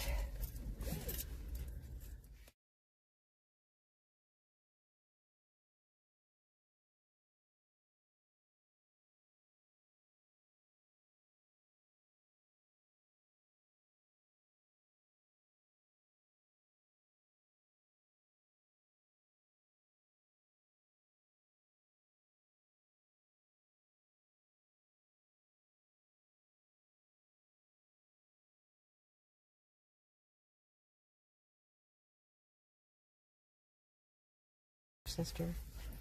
Mm. Jesus.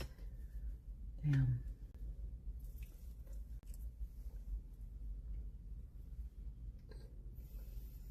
Ugh.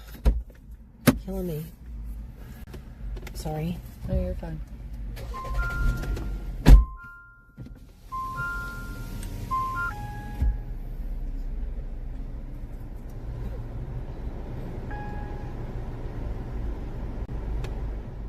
Still saying low? Still saying low. That's weird. We get to Buc-ee's, we might have to. Yeah. Fill it up a little bit.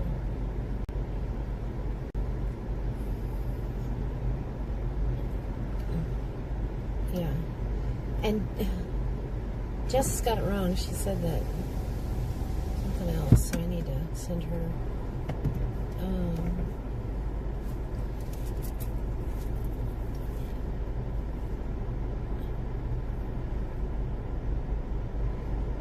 Let's see.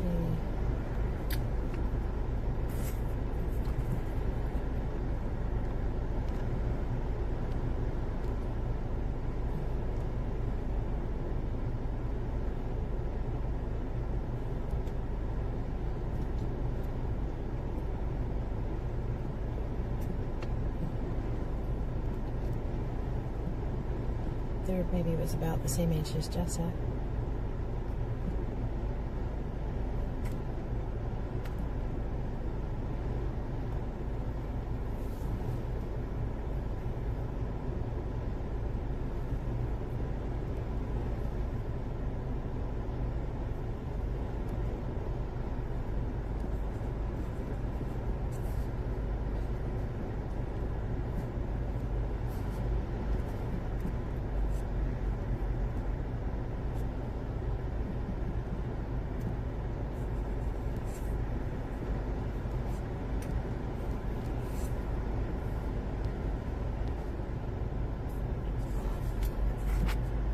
Okay.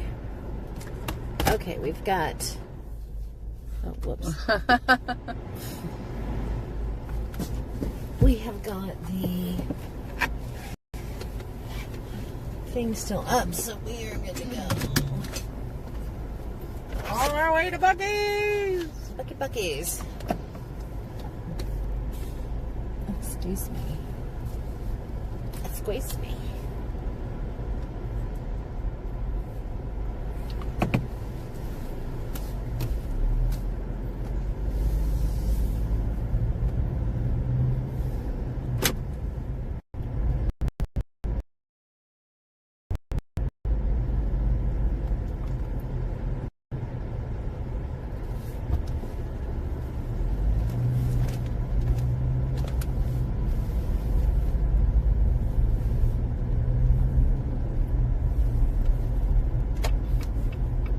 Eyes are really feeling it after not wearing glasses for so long. Oh, I bet, for sure.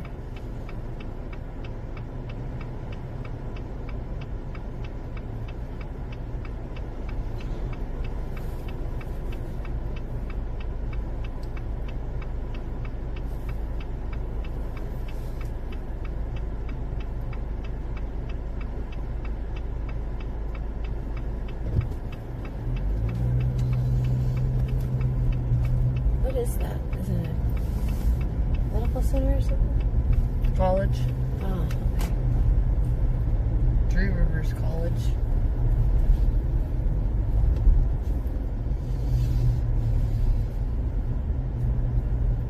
There's the Mansfield bars. We were talking about that at dinner last night because one of those pieces that Mark had was from Jane Mansfield's place. And we were talking about the fact that Mansfield bars were put on semis after her accident because her car went under it. Yeah. So anytime you see a semi with the little bar across the bottom that's like red and white, that's called a Mansfield bar. Oh.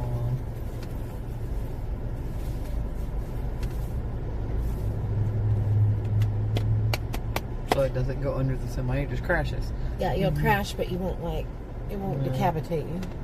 You have a better chance of surviving because you have airbags and stuff, as opposed to there's no way you could survive the other. The only one that did survive was Mariska, and they didn't think she did, and they found her, and they're still alive. Wow. She's the only one that survived though. I know it's the manager, her mom's manager, her mom. I want to say a brother. Was it a brother? Maybe What is this one? Jane Mansfield. When she died. Yeah. I want to say there was a brother too that passed, but I could be wrong on that. I know Mariska was the only one that survived.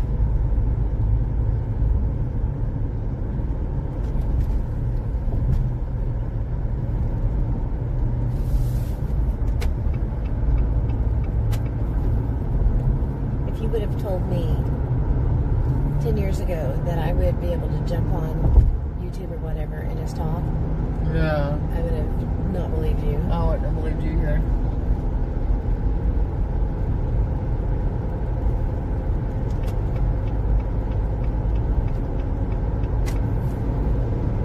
This 10 years ago, I was fighting to try to do live in and then.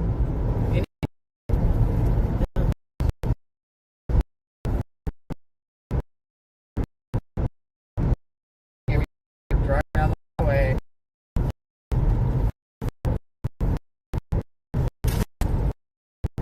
What's that? Something Your bag. The bottom one, my bag.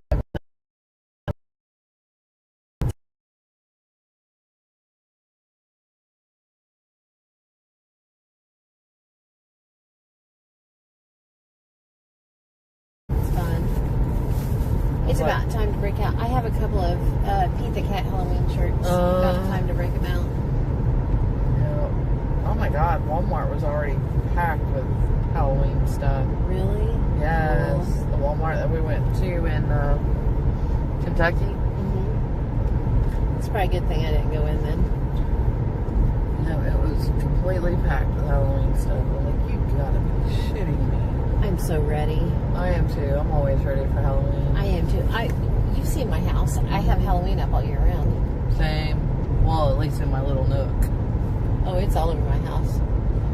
Well, I have like a little haunted house. All over my house. Yeah, it's just me. I can do what I want. Yeah. And in my kitchen, you haven't been in my kitchen. I have this great big framed thing of Salem, Massachusetts in there. I could do my little nooks, but I can't do the whole house. I mean, I could, but I'm respecting him and his side of the Yes. house, too. Compromise. Yes. Name of the game. Yep. And he pays the bills. So that's an even better reason to compromise. Right. He pays the bills, so I do what he tells me to.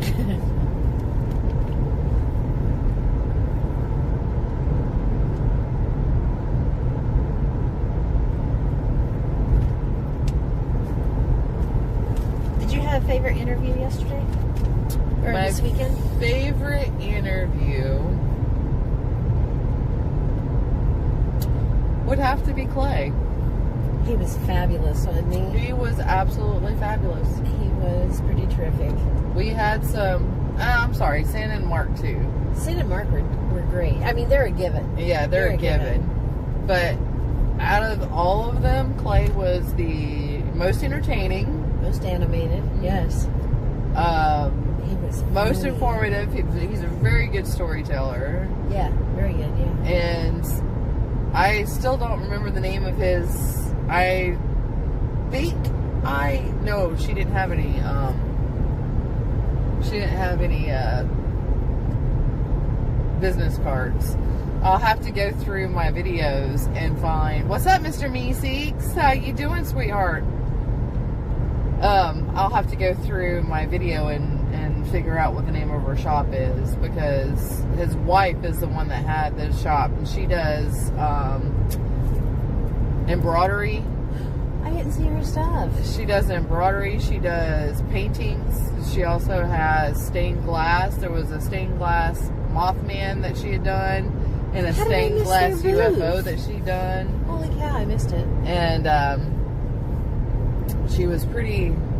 She didn't want to be on the video, Yeah. but she didn't mind me videoing her stuff and asking about it.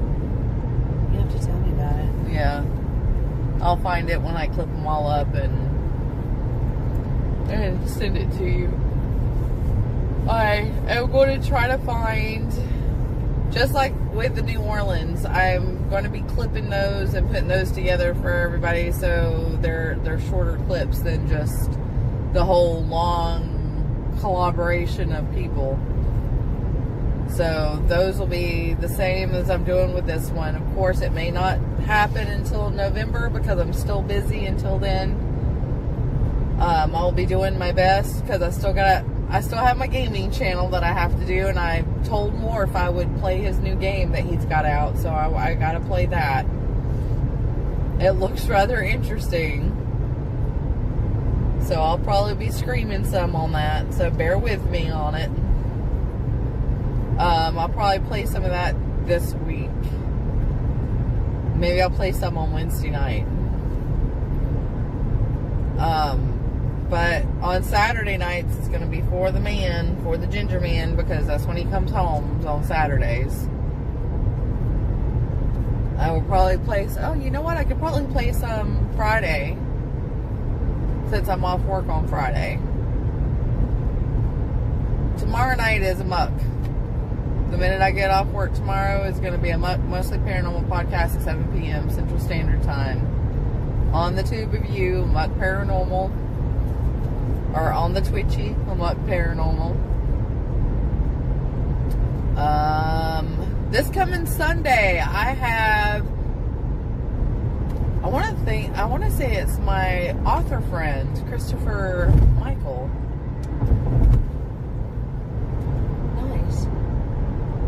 No, it's Kenny Irish, the crypto-punkologist. How fun. Yes. Oh my gosh. I have him coming on this Sunday. I'm super stoked. I've been wanting to get him on for years, and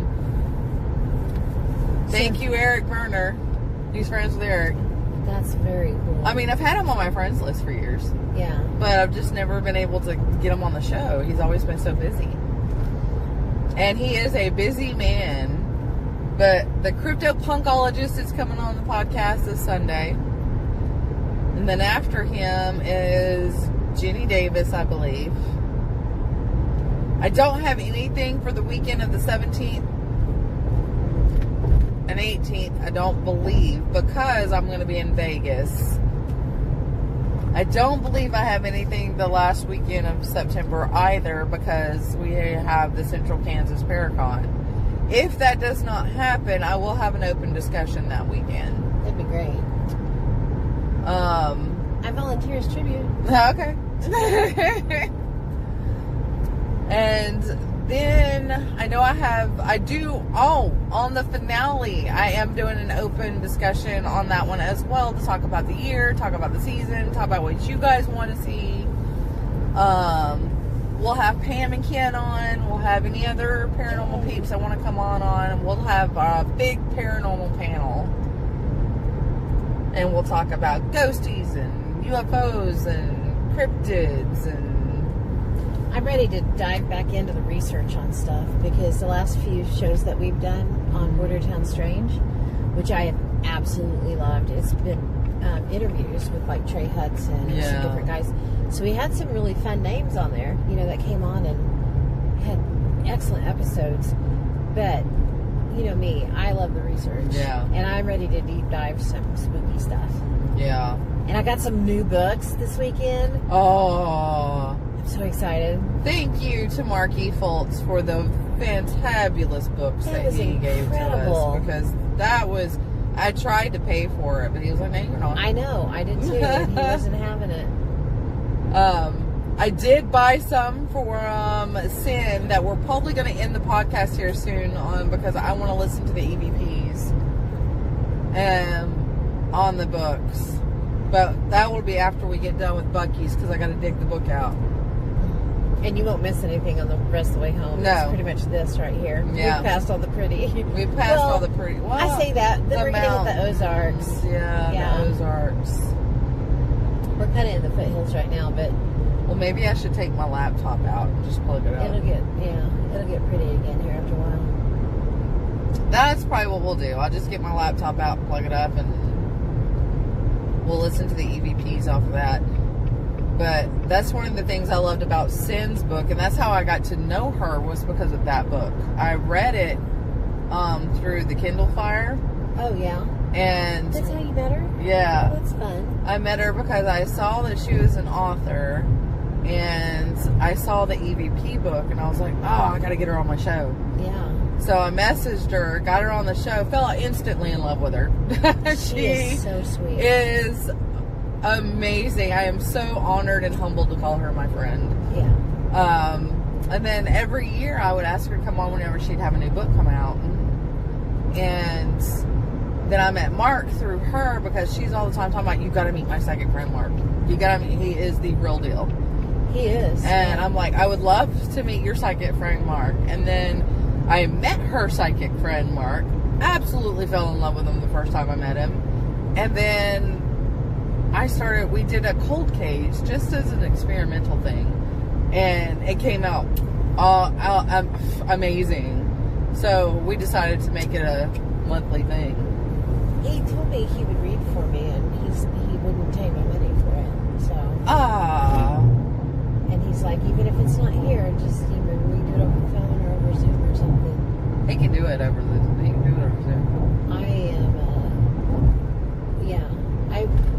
I need to figure out what I'm going to ask though. Yeah. He had 17 people. Yeah, that he read yesterday? I know. Yes. And that's just yesterday. Yeah. I don't know how many he read the day before. I'm just like, oh my gosh. His noodle was scrambled by the... Yeah. That's a lot to do. That's a lot of work. Yeah. His guides keep him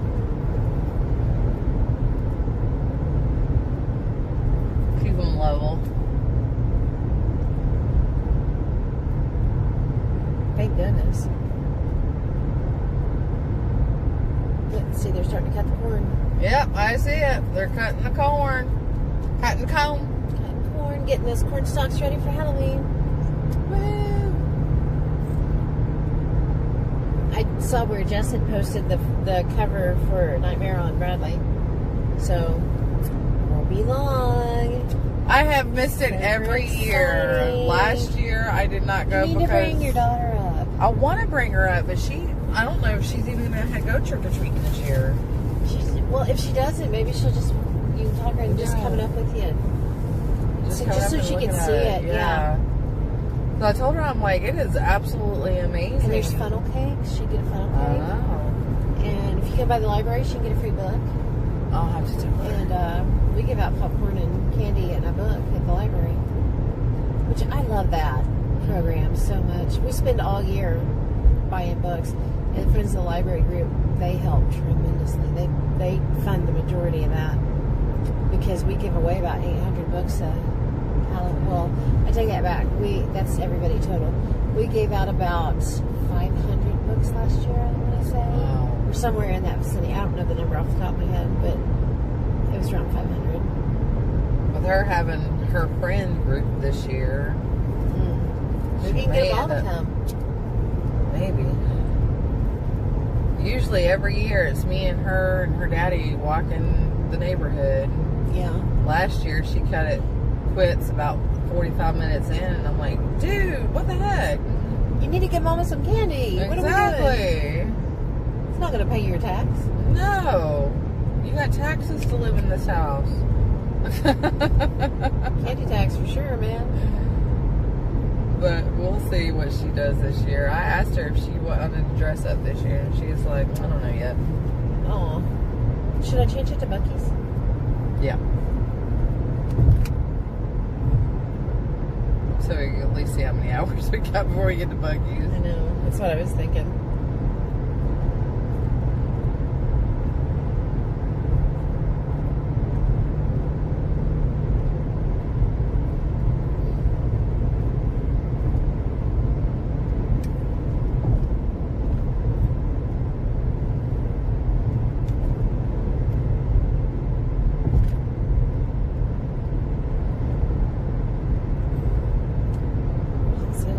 Why is it saying 6 hours until Bucky's?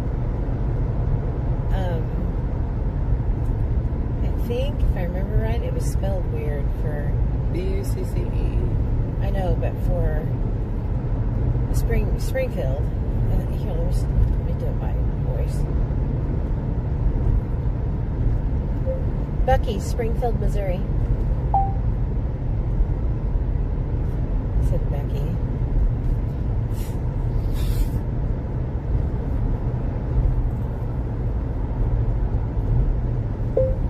Bucky's, Springfield, Missouri.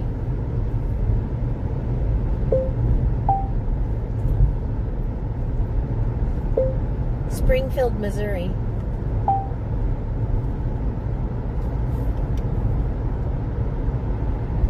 There it is. Finally. 3 hours and 17 minutes. To Bucky's? Yep. Yeah, that's probably about right, actually. Okay, there we go. I'm glad I went to the bathroom. Me too. I wish I would have went to the bathroom.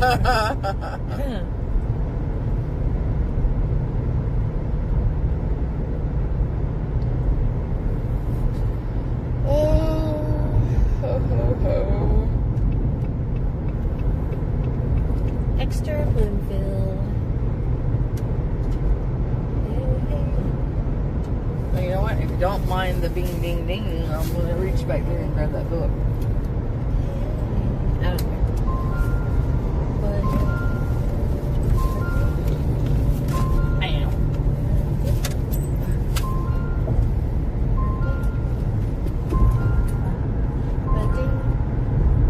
Well, I thought I was going to grab the book. Maybe not. It was way back there.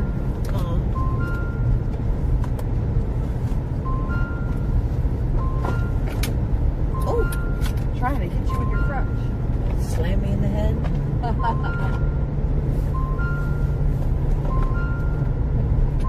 Yeah, I know.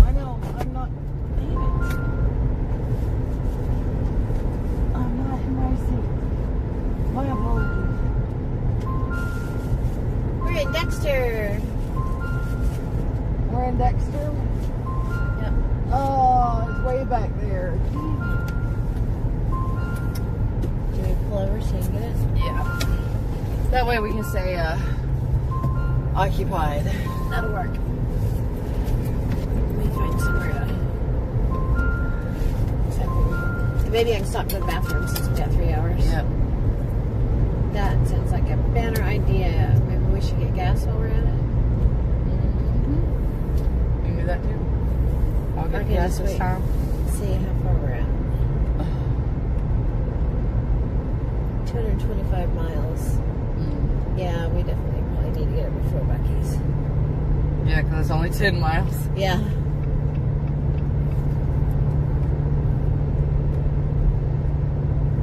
I'm not sure what they've done with the gas, but it doesn't quite make it as far as it has been.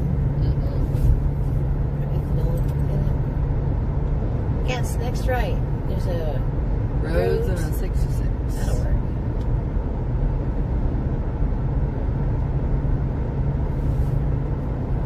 right, so I'm assuming this is it? Yep. Yeah.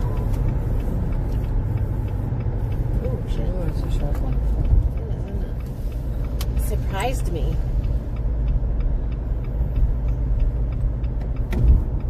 I hope this isn't that same place What's that place? that we stopped at before. They're both to the left. Yeah. They were on that side, same side of the road though.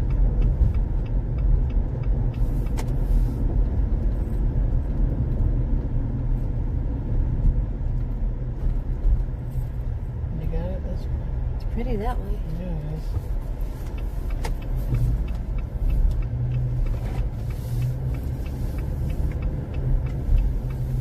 Okay, is this the outer road? That's what I wanted. Is it? Because it's over there. Is it? Yeah. Shit. Poop. I know.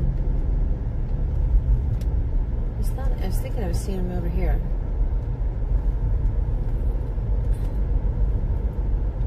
Oh, both of them are right there. Oh, shit. Okay. Oh, shit. Hang on. We're whipping a Yui. So who was watching earlier saying I could not drive? Sir X, Chris. Sorry. If you're still watching. Hopefully not. Is that Chris? Chris. The Oh, one that okay. was on the panel with us. Yeah, okay. I know who he is.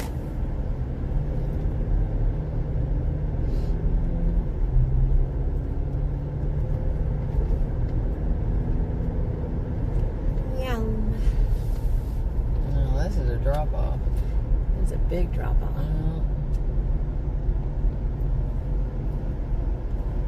Oh, side quests are fun. Yeah. There's a Poplar Bluff, Florida too, but it's spelled L-U-R. Really? Oh, that's interesting.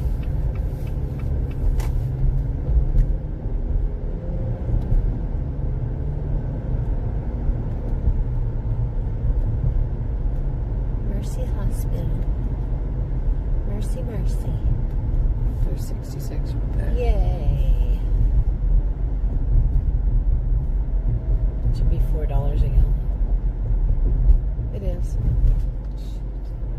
Ugh. It's disgusting.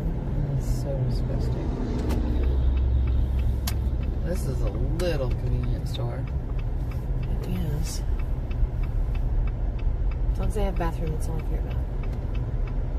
Don't look, dude. It's okay. Alright.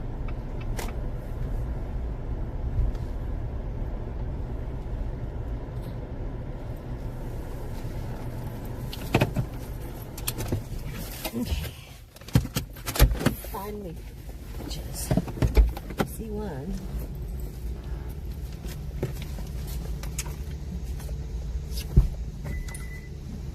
I got one of them. Oh, I can get them both. Can you get them both? Yep. Alright. If you can get the book. Get in the book. All right.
So it didn't have a cutoff and spilled over the side. Oh, no. So Stinky.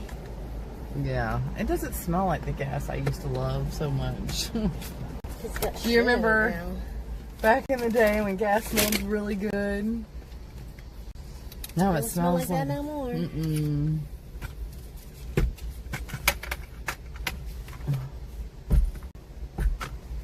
Thank you for crush wrangling, ham wrangling all weekend, I should say.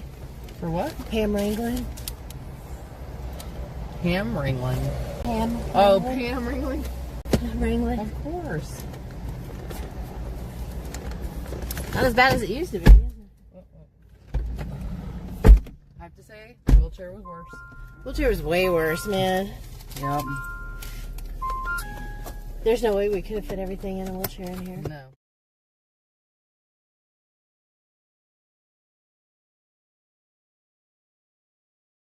Yes. If we add anything else, we may have to rethink that. Sorry. No, you're Okay. fine. There we go. I had to get some snackies. On the lips of the one talking. They are watching a romantic movie. Explain. Because I'm sleepy. All right. So the book that we are going to be listening to, I say listening to, because there's EVPs in this one, is Sin Schrader Hill's. Can you even read that? They're speaking. Are you listening? My most compelling EVPs. Yes. Her dedication is, this book is dedicated to EVP enthusiasts and paranormal fans everywhere. Keep your ears open. You never know what you might hear. And she even wrote me a little two-shot. I love you. Shh, listen to those voices. She did write that in there? Yeah. Uh-huh. That's sweet.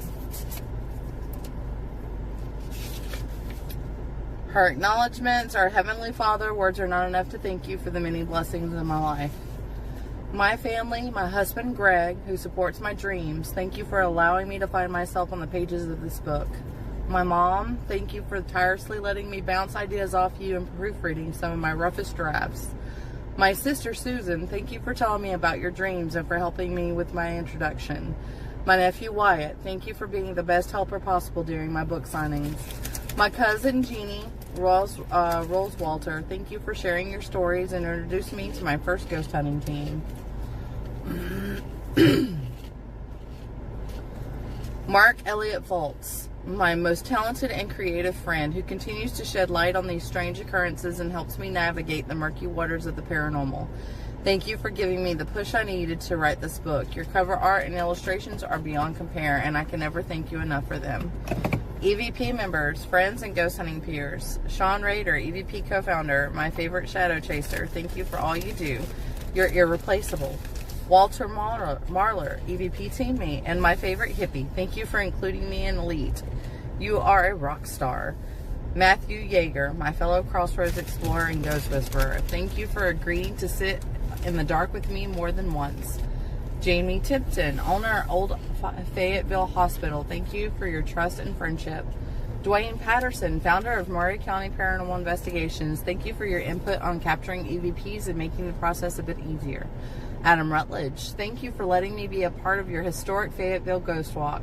James Joan and Wayne Baker, co-founder of Ghost Hunters of Southern Tennessee, McMinnville. Thank you for teaching me about investigating and giving me a start. Tennessee Soul Seekers, Mark Capstack, rest in peace, my friend. Dark Spectre Paranormal founder Adam Head and his wife Callie, thank you for your help and input of the Lynchburg story. Nestor Chavez, Pam Price, Chip Woods, Michael Watson, Michelle Allison, and Tennessee Soul Seekers founder Matthew Couture. Thank you for accompanying me to various haunts. Valerie and Buck Young, the sweet couple that I've grown to love as close family. Thank you for allowing me to share the investigation of your story and for letting me be your speaker storyteller for special events. Jim Cashian, the local historian who provided me with essential links of maps for area stories. Thank you for sharing your informative website to help with my research, www.jimcashian.com.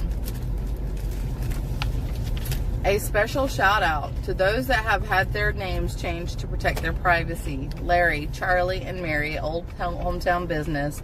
Amy, Georgia Ann, Riley, Chuck, and Doug. Family Renovations, you know who you are. Thank you for allowing me to share the evidence of your amazing stories. I appreciate you all. Ford by Mark Elliott Fultz.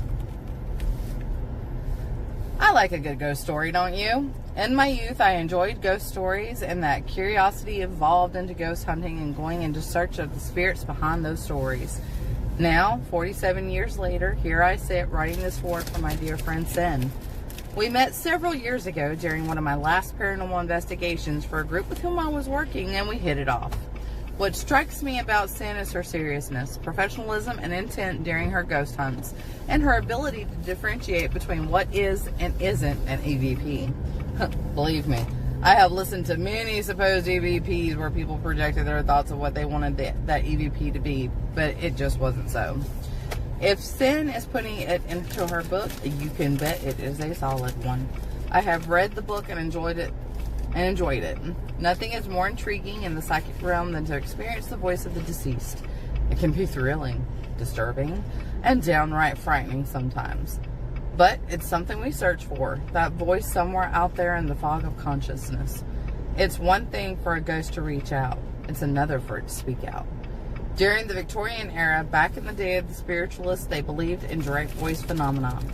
That's DVP. They had trumpets that would levitate, and once it neared, you could hear the dead whisper into your ear. 150 years later, we have equipment that is beyond what the Victorians could have ever imagined to access the world of the phantom. Sin knows how to use this modern technology to bring the unseen, the unheard to the surface. So gather close, perk up your ears, for they are speaking. Are you listening? That's a great forward. Right? All right.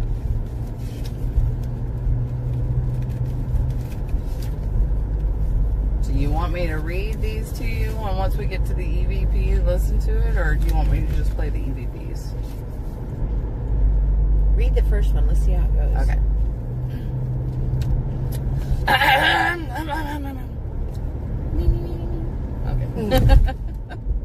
Okay. You got to get prepared.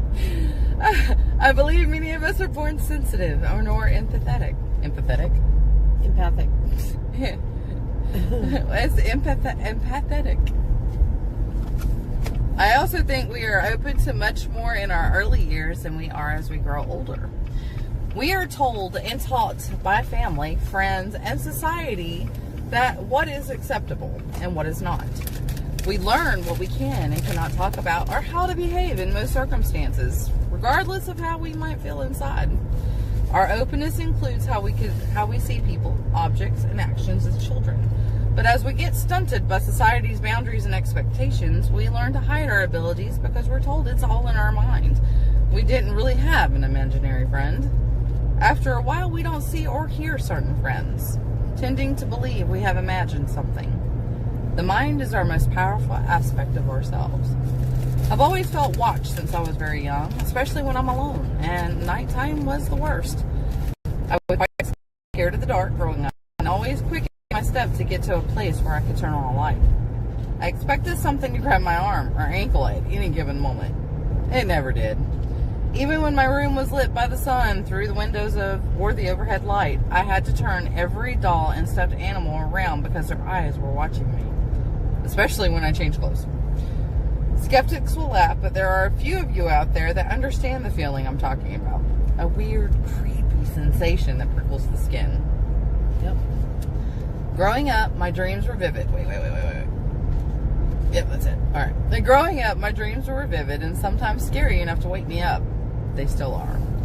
To go back to sleep, I think of some cute kittens playing or a cartoon I watched instead of allowing the dream to continue to torture me. When I was 16, I suffered my first night terror or sleep paralysis. Something woke me from a deep sleep, and I was terrified, but I had no idea why. The silence was deafening as I strained to hear my parents breathing or lightly snoring in the next room. I couldn't move anything except my eyes, and they were as wide as possible in the dark room. I was stuck there for what seemed an eternity, but it was probably only about 10 minutes. When I could finally move, I jumped out of bed and ran to the doorway to listen until I was sure I could hear both of my parents breathing. It took a long time to fall asleep again that night.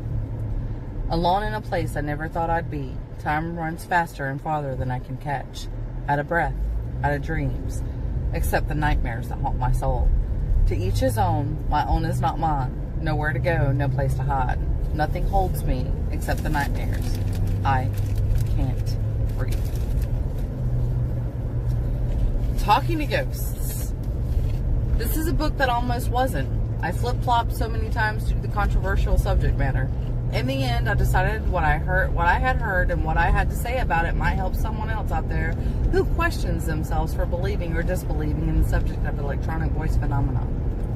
For the most part, I am surrounded by skeptics. Skeptics of EVPs, skeptics of the spirit dimension, skeptics of life after death, skeptics of anything not yet seen or heard, and in general, skeptics of the paranormal and supernatural.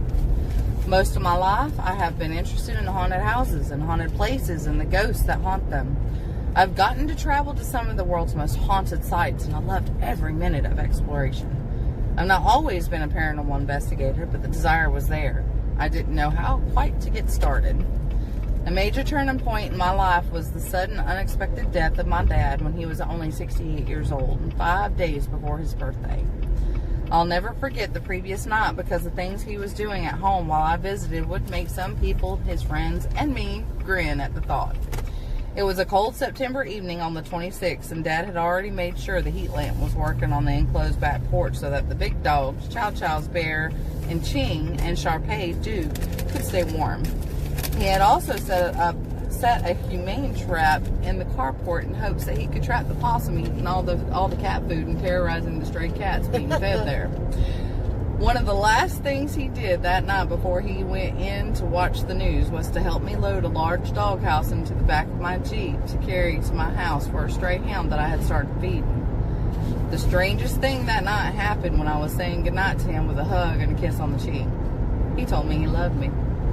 I remember when I was young, my mom said, "I love you," all the time, but not my dad. So I made a game out of the goodnight hug I gave him every night. I'd kiss his cheek and say, "I love you, Daddy," hoping he would say it back to me. Finally, I got the shock of my life when I was 13 and he answered, "I love you too, baby." I stopped in my tracks, looked back and smiled at him and never forgot that night. Afterwards, he would say, "I love you too," occasionally, but never all the time or consistently. The last time he ever told me he loved me was the night of September 26, 2001, right after helping me load the doghouse before I drove away. It was always a pleasant surprise to hear him say that because it was such a rare occurrence. Looking back, I wonder if he suspected his health would bottom out by the next morning. We'll never know, but I treasure that last "I love you." It was over a year before he visited me in my dreams, and I even searched for him at the family's business but never saw him. My sister Susan worked with my parents for about 13 years. She had many dreams of my dad and started only days after his death and continues to this day. She initially dreamed of seeing him as he turned to walk away in an endless hallway or tunnel with many turns, but as she ran to catch up to him, he'd go around another corner. She'd get to that one, turn, and see Dad going around the next corner. Sometimes he'd wave at her before he'd continue, and although she could never catch up, Dad made her feel like she wasn't supposed to reach him. It wasn't her time to get to him yet. In her later dreams, Susan might find herself in the kitchen, and realizing she's not alone, she'll look up to see Dad disappear into thin air. My brother also had dreams of racing to catch up with Dad, who was dressed in uniform as he walked quickly around the block featuring a large building. He told me Dad would turn around and laugh, looking directly at my brother as if it was a fun game of tag he would never be able to win. He has never been able to reach Dad. My mom would hear my father taking a shower in his downstairs bathroom. Dad appeared to her once in the middle of the day.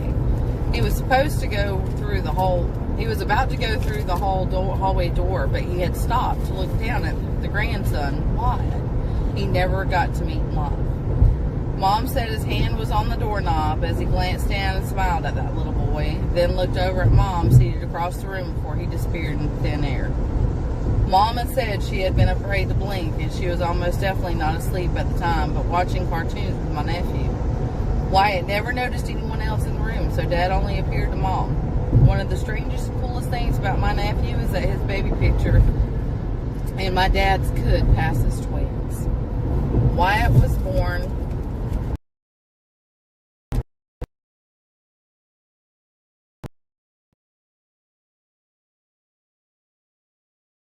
my dad gave me the push I needed to seek more information from paranormal investigators. I loved all those paranormal shows and rarely missed one. I wanted so much to be in a paranormal group, I had no idea where to start or how to form one until my cousin Jeannie Walter. Goodness gracious, say that 5 times fast. Jeannie Walter had her business property investigated. Her building was built in 1887 on the north side of the square, which at that time was known for catering to a rough crowd, and women were not safe without an escort. Jeannie's studio had recently undergone a gut renovation. One night, she was alone, pregnant with her second child, and working late in her art studio. Suddenly, she heard a short series of clicks, then silence. But she couldn't figure out from where they were coming from. When she reached her front door, she couldn't open it because it was locked, and she couldn't remember locking it. She unlocked it and went back to her work. A few short minutes later, she heard the same clicks and went directly to the door to find it locked again. She was surprised and intrigued rather than afraid. She reached out to the paranormal team that would come to her studio to investigate it.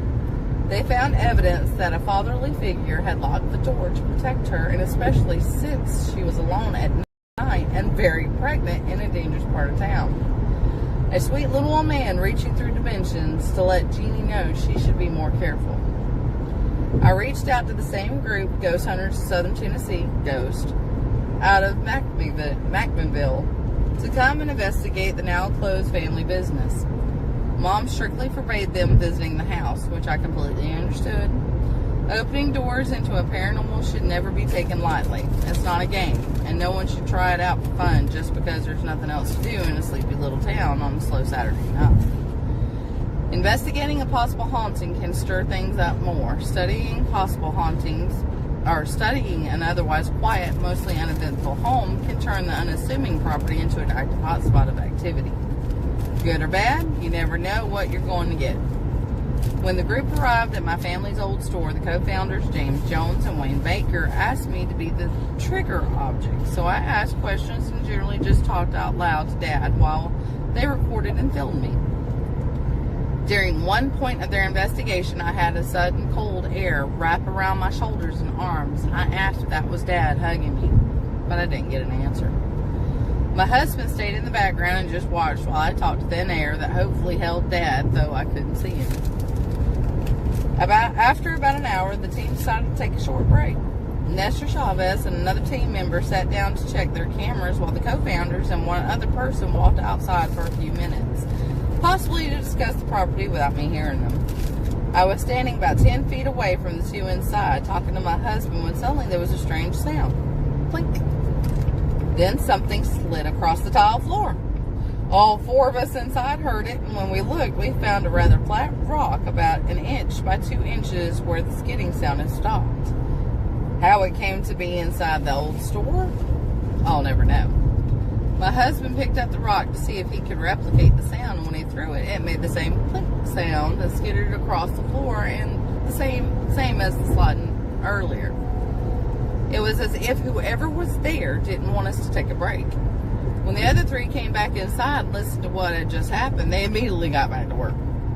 The most unusual thing that happened that night was in my dad's old office. The laser grid didn't pick up any shadowy figures or movement, but one piece of equipment, the K2 meter, used to detect any change in the electromagnetic field, kept going off in the exact spot my dad's office chair always sat. Nowhere else in the building. Utilities had been turned off over a year before this investigation. Interestingly enough, the only clear electronic voice phenomenon the group got was a strange holy mackerel statement, which no one in my family had ever used. The funniest thing of the whole investigation was from downstairs, where they picked up clucking sounds. The basement was the oldest part of the business and had initially been street level. There were still two huge square vats made from concrete. Evidently, in the late 1800s to early 1900s, it had been a poultry, mostly turkey, slaughterhouse. We had turkey ghosts, more than likely residual, but clucking loudly nevertheless. That is hilarious. Cute. Oh, gosh.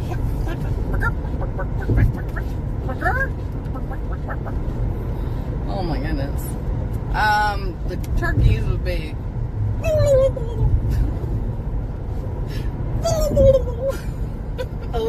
God, this is hilarious. I'm sitting here chewing. Oh. A short time later, I was asked to join the team as case manager and found investigations for ghosts. The old Fayetteville Lincoln County Hospital was one of the first I booked. Ghost hunting became my new hobby, and I won't say my family was happy about it. My husband just wanted me to be careful, but he didn't want to come on any hunts. My mom worried that it was a dangerous hobby. Sounds like my mama. She also was very skeptical of anything the team did, but she always wanted to hear exactly what happened on any of our outings since she enjoyed watching all the ghost hunting shows televised.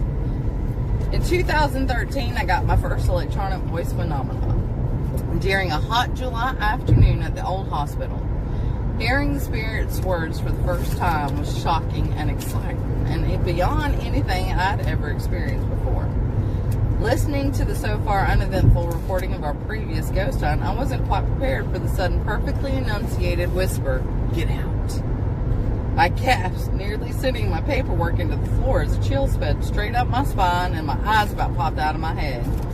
I must have replayed that a dozen times before I called anyone else on the team to announce my find. That did it. I was hooked. After our first hospital investigation, my specialty soon became audio work. After about 2 years in the group, I had just trained my friend Sean Rader. He was added to the team as a skeptic to help debunk anything and everything. We decided to form our own group, which I'd been secretly planning for a few months. In fact, I've already had the perfect name, Elk Valley Paranormal, EVP for short.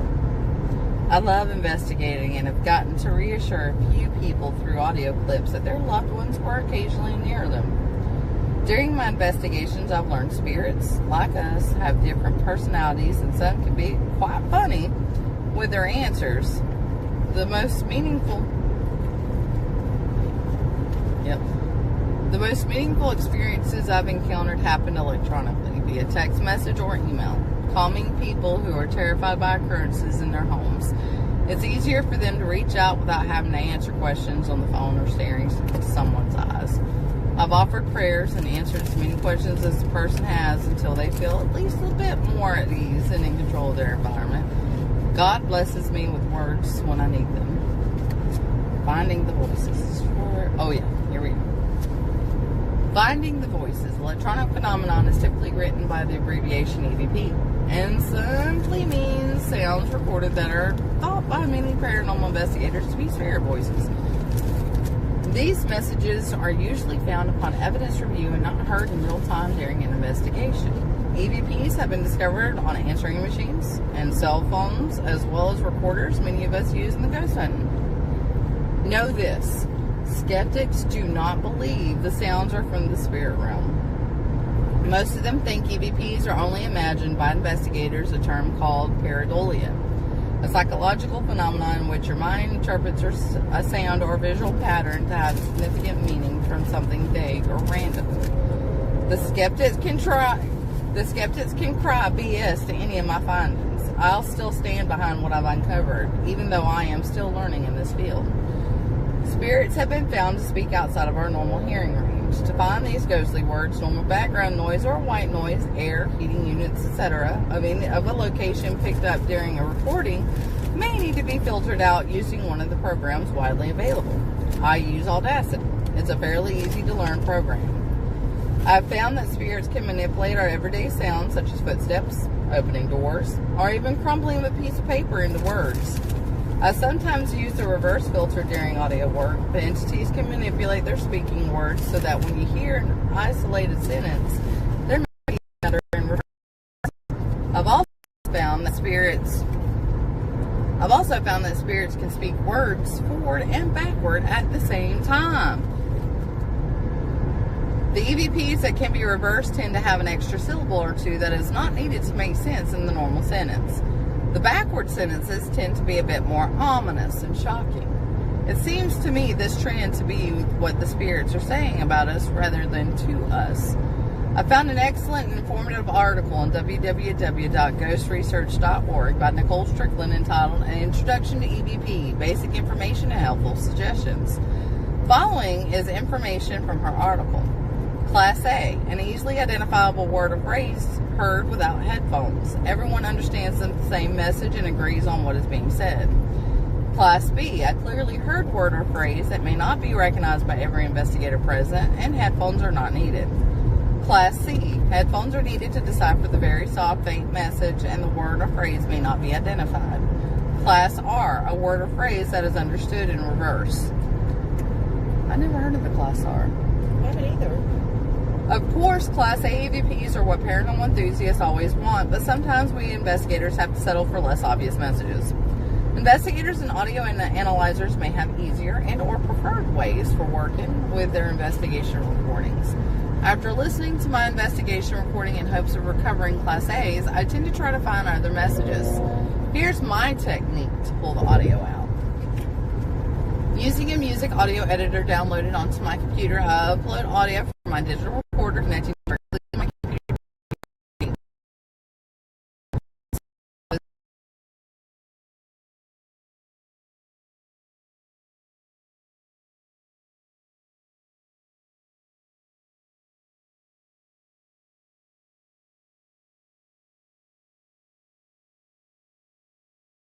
Project I zoom to make the file is breaking a couple of minutes each. Area things being pasted on if needed. First, I'll apply to take out the loud knocking sounds, clicks. After that, I can amplify the entire track on which I'm working. Click at the beginning of the file and drag the highlighter to the end of the section I'm working on or the part I'm interested in, and after a few seconds, depending on file size, it will complete. Here are the steps I use. Select the section needing by dragging the cursor over it, highlighting as many seconds as you want. Select click removal from the drop-down menu under the effects and wait for them to be removed before continuing.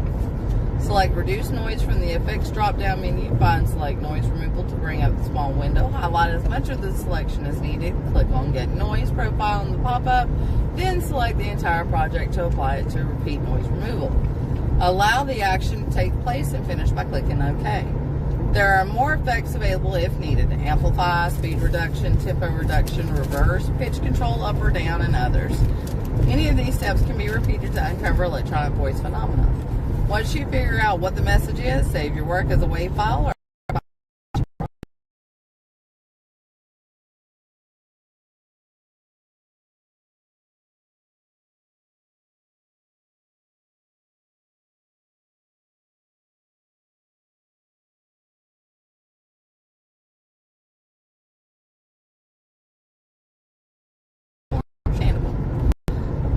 a friend of mine, Wayne Patterson, founder of Murray County Paranormal Investigations, MCPI, in Georgia, once told me before he started the investigation of any site, he would ask everyone to remain still and quiet for a few seconds.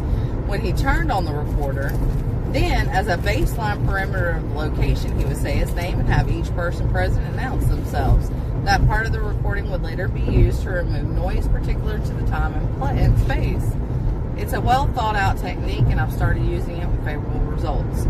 I used to record an entire investigation passively, but found I soon became so bogged down in evidence that the reviewing time could be far too long. I now tend to perform 30-second burst sessions where I ask some questions with a pause between each, then play back the recording, hoping to hear a few ghostly answers. If I find a particular area is active, I can always increase my recording time. Something everyone present needs to understand about recording is how sensitive the equipment is. A basic recorder can pick up someone whispering in the group, which upon playback may sound like a spirit's voice. So don't whisper. Also, if you turn on your camera, unzip a pack, or make any noise, mark it. Natural sounds happen all the time, including coughs, belly growls, and many more. So if you happen to fart during an investigation, unexpectedly claim it, because it may have been recorded. Yep. If it happens, it needs to be ruled out as not paranormal for the person doing the audio analysis and review. No, I'm not kidding. Nope, she's not. Imperative during audio work is to wear good headphones or earbuds so you can concentrate on the files while cleaning them up. I keep a notepad next to me so I can write down the phrases I'm hearing as a way to title them. That makes each easy to find, especially if you're working on audio over several days. I write timestamps down also for when I post an EVP on the website. For private investigations, I also type everything up, including timestamps, so the customer or client can understand and follow along with the audio. I give the client a finished CD with the typed EVP list to listen to at their leisure. On reveals, I take my laptop, client CD, type of list of evidence, and also include a file of photos if needed. As you peruse these pages, please also visit my team's website, elkvalleyparanormal.com, to hear many of these audio files labeled and located on the evidence page. Several are clear, but you may need to use headphones or earbuds to listen more carefully to others. Enjoy. Old Fayetteville Hospital. Ooh. Like most of my family and many of those I know, friends and acquaintances, we all have one, whether born there, visited, talked to a medical staff member, or knew someone that died there. We are all connected to the hospital located at 700 Market Street West in Fayetteville, Tennessee. The property sits on the hill and became a working hospital in 1935. There were several additions added on over the years, and the hospital remained at this location until September 10th, 2001, the day before 9/11. It's kind of funny how many people have introduced themselves to me with the phrase, "I was born here," as if it's an unusual, exceptional badge. It's only geography, though, and time frame. Over the years, thousands were born at the old hospital, thousands died inside these walls, leaving a trail of personal history intermeshed with that of the hospital itself. Over the last few years, I've been there many times for public hunts and private paranormal investigations. Some nights are more active than others, but it's always haunted, day or night. The spirits don't care what time it is.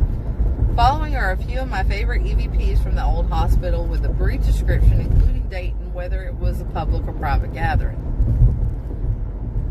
Let's see. When I first joined Ghost Hunters of South Tennessee out of McMinnville, we did a little cleanup work at the old hospital on the weekends and would sometimes stay and hunt. James Nestor, a few other team members, and I met to clean one July afternoon in 2013. Before cleaning, we walked around a bit to look at the hospital while it was still light inside. Nestor and I walked up the stairway to the second floor and were laughing and chatting when my recorder caught a Class A moan. I wish we had heard it at the time. Around 3:30 p.m., a thunderstorm struck and the old building became even dimmer and ominous inside. Let me pull up her website real quick. It's Elk Valley Paranormal, right? What I said? Yeah.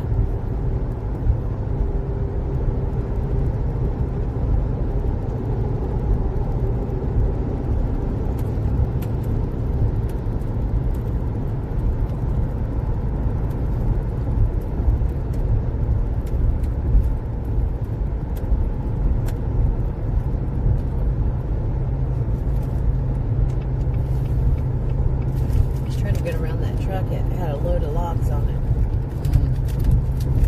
Yeah, I don't want a Final Destination. Nope, we're not playing Final Destination today. Thank you very much.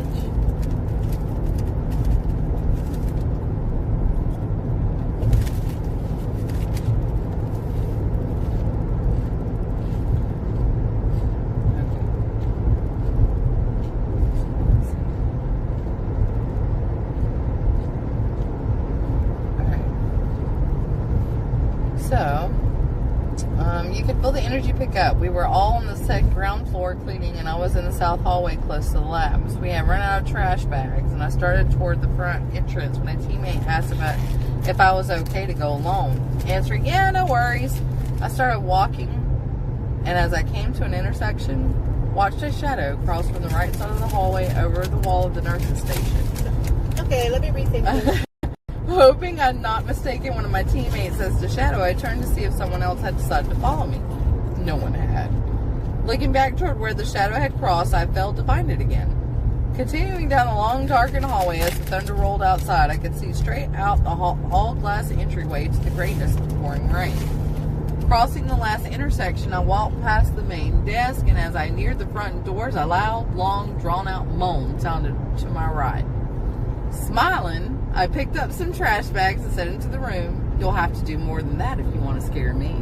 Uh-oh. During late 2013, we began leading public ghost tours of the old hospital, allowing participants to use some of our equipment and watch how we interacted with the spirits there. We used my PSB-7 spirit box during every investigation and every tour. It was exciting to ask questions and hear voices coming through the white noise. One night we heard, "Help me," come through the box. We tried to find out who it was and what was wrong, asking more and more questions, but never got any answers, so the session was ended. Upon audio analysis after the hunt, I uncovered an EVP on the second floor near the West Nurses Station. We had asked everyone to sit and stand quietly while we watched down the hallway for shadows and listened for strange noises. Evidently, we touched a nerve because the entity there was not too excited to have us around.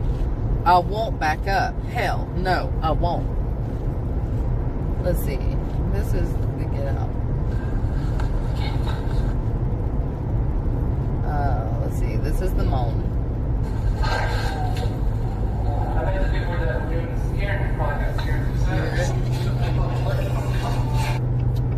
Oh my god, that lasted a while. Listen. I bet the people that were doing the scaring probably got scared themselves.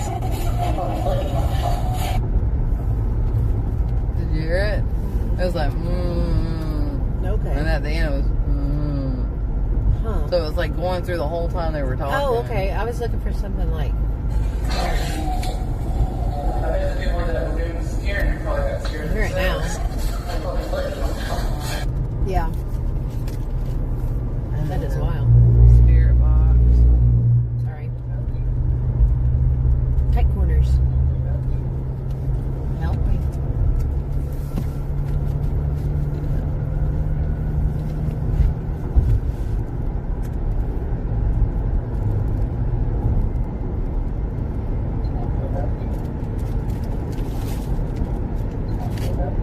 Almost sounds like someone help me.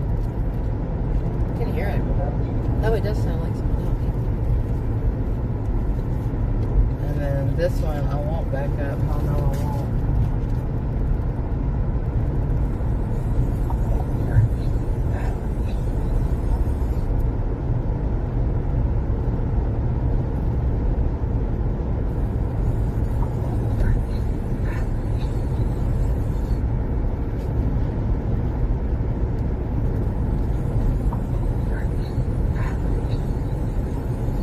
Oh, That's creepy. that is creepy.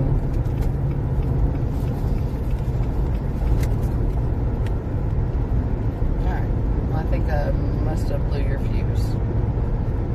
What? Because it's not turning anymore. Blue what fuse? Oh. No, never mind.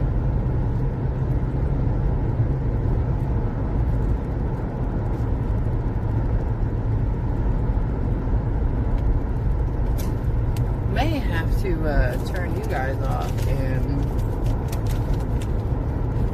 play it on the phone because I might be dying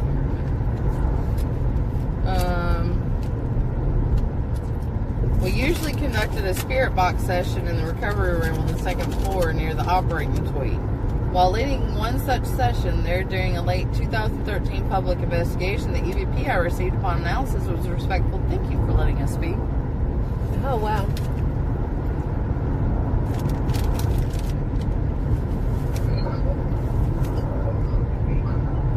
Oh, wow.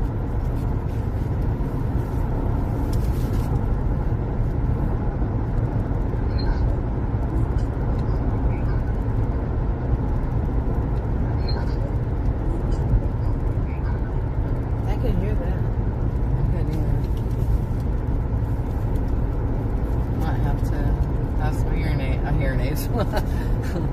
Ear headphones for those. Yeah. I asked whoever was with us to follow us in the hospital, but the ominous EVP I recorded hinted at a troubled spirit, perhaps someone that had been hospitalized for psychological reasons. Most people don't let me out. Or had this entity been bound to the second floor west hallway for some reason? There are rumors that someone performed a chalk circle in that area. Was this spirit one that they had successfully bound? I can't be sure. Yeah, it's wild. They don't let me out. That's this one.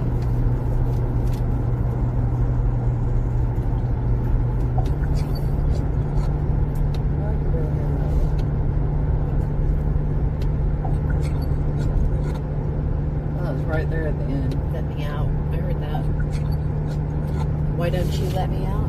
They don't let me out. Oh, I heard, why don't you let me out? That's what I heard. Yeah, I might have to put headphones on that one. Yeah. On Wednesday, October 1st, 2014, Sean and I met with the new property owner, Jamie Timpson, by his request, to talk about leading group expeditions for him.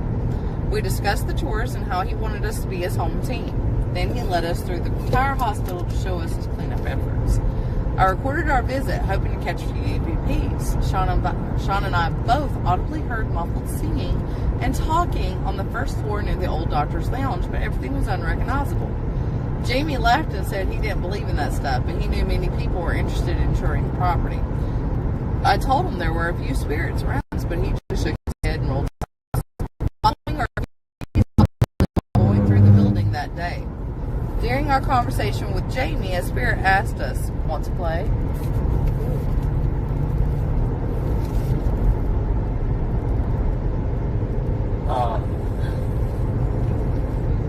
Yeah, I heard it.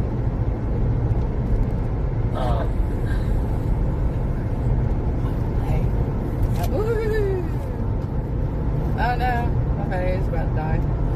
Might have to pull it up on your phone. If we pull it up on my phone, we can play it through the... Ooh, yeah. I don't know if it'll do it with the this on, but you can try it. It should, because I can listen to an audiobook that way, so... Has she done any audiobooks? I don't think she has.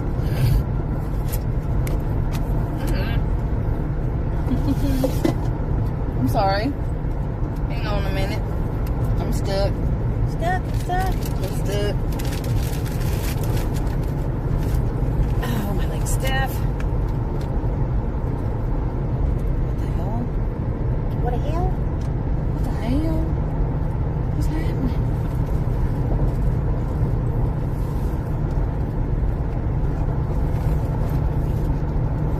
What the hell's happening?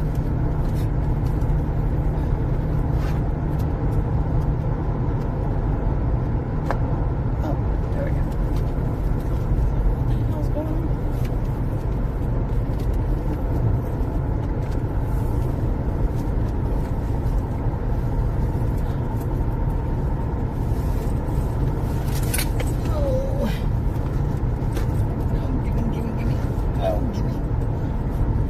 Or don't give me, okay? Whatever card you win. I just want to put my cord back up in my computer.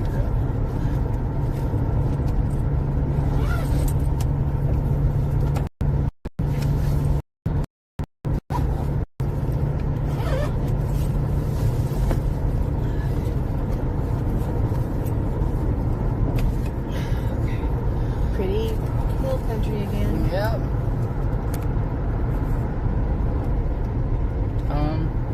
Face. There we go. Like, face, give me your face.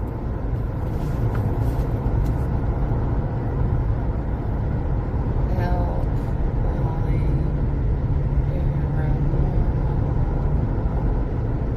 .com.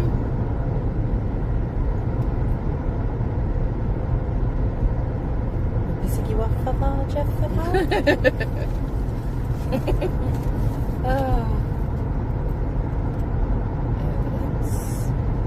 He worked with me at the Historical Society for a long time. In fact, he's still there with them on board. But he had I don't know, I've been talking, I had his number in my phone, so I put his name in it a few times, you know, and you know how your phone is where it tries to figure out what you're going to say so it fills the word in. Yeah. And we had just had, our cat had just had kittens, right? Oh. And we were talking about their genders, what they were. And I was like, there's a way to tell. I can't remember what it is, but let me Google it. So I went to Google how to sex a kitten. And it filled it, auto-filled it how to sex a kitten, which is Jeff's last name. It was funny. All right. We got a kick out of it. Oh, okay. Let's do it work.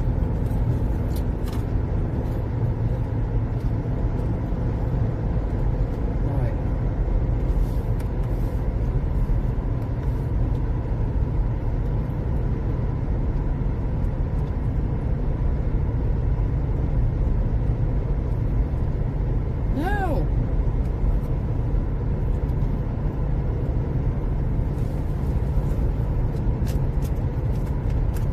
texted. Are you home yet?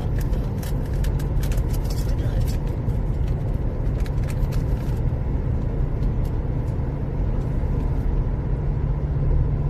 I did it.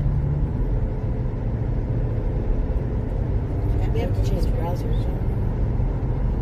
What browser are you on? I'm on the Chrome.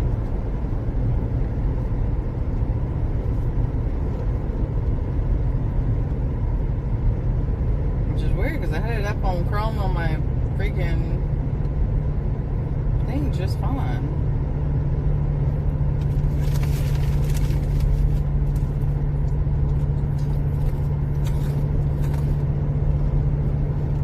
It's like it doesn't want to play.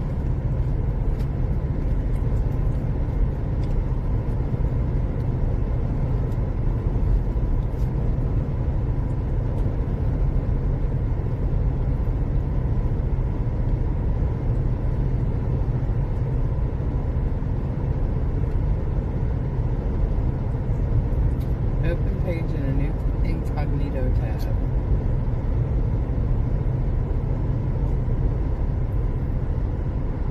That do it? Oh no.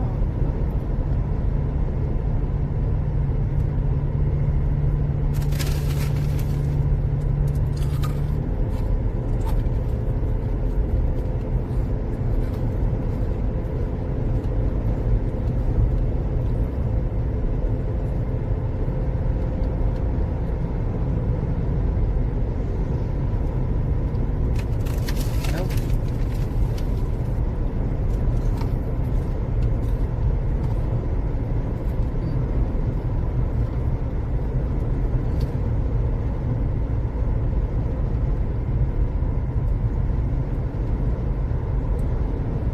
You have Safari?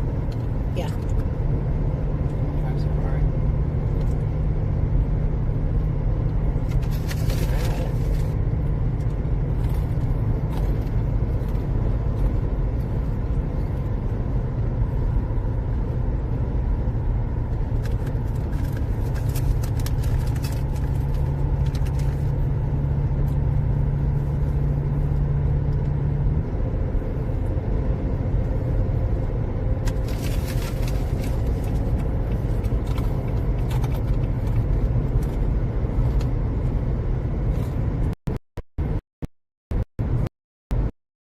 Sorry.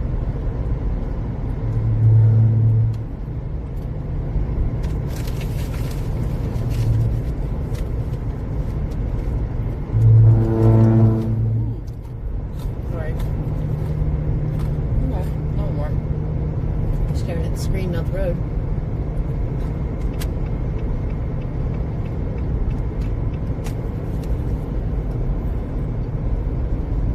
Oh. There we go.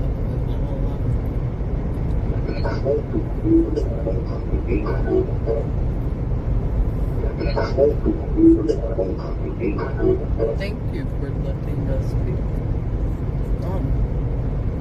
Yeah.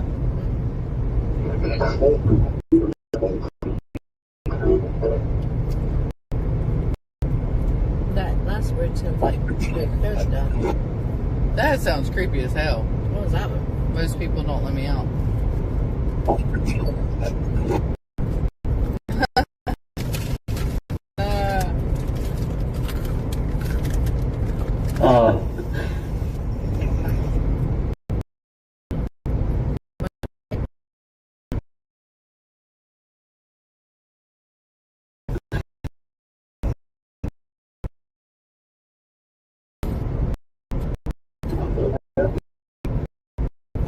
That helped me.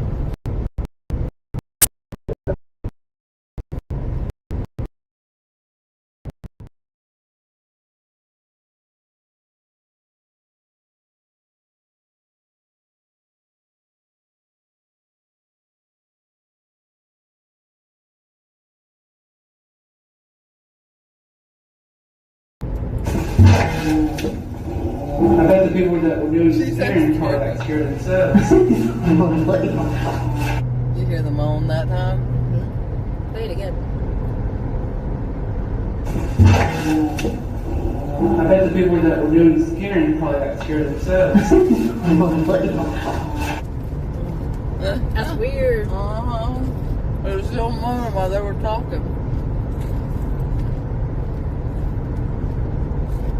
You should think of a patient that they're prepping for surgery that's not quite out yet. And they're just having a normal conversation around them while they're like, Right. Alright. So then, going back to the book. Stop snacking because I gotta read.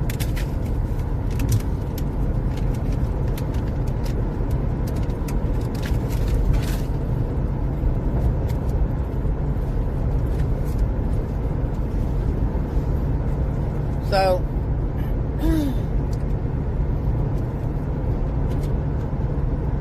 Jamie had been taking down old ceiling tiles and stacking them to be loaded up and taken to the dump. During that part of the conversation, a spirit speaking in a country drawl asked, "What are them?" And then, so she might let y'all move them.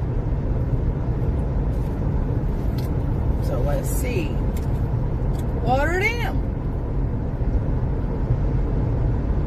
I started stacking ceiling tiles in there.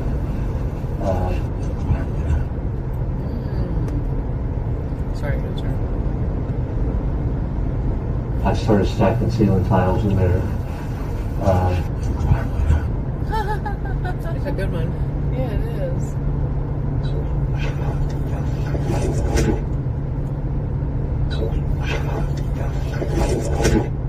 So they'll let you move them is what it's supposed to be. I hear it that time. So they'll let you move them.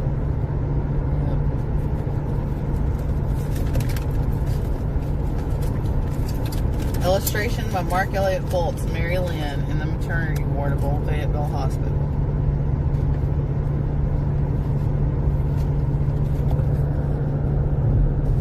That's all y'all see. Y'all want to see the whole thing? Y'all need to buy the book. Yep. Later that evening, Jamie left us there to walk around, and we went first to the maternity ward because Sean and I stopped earlier to pick up a gift for the little girl we knew as Mary.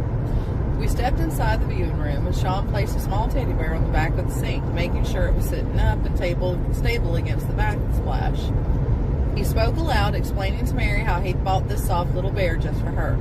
We left the area at 21:55, deciding to go to the third floor to briefly check the nurse's station where we occasionally heard footsteps.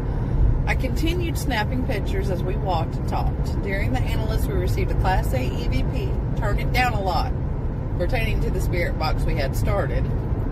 The strangest thing about that EVP is not the message, but that entity mimicked Sean's voice. At least one spirit wasn't happy with me photographing inside, according to the comments. Fucking camera. Without noting anything visibly strange, we set back out toward the stairway. The recorder caught one spirit saying, "What's your hurry?" At 22:11, we returned to the maternity ward to find the teddy bear face down on the other side of the sink as if it had been purposely pushed. We set the toy back up in the original spot Sean had propped it and left the area a bit mystified. Teddy bear left by EVP co-founder Sean Rader, 10/1/14 for Mary in the Old Fayetteville Hospital maternity ward viewing area. Photo by Trader Hill.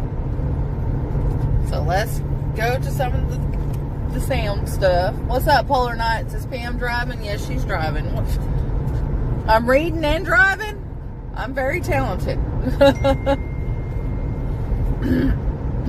Alright, so let's see. Watch it, Mom.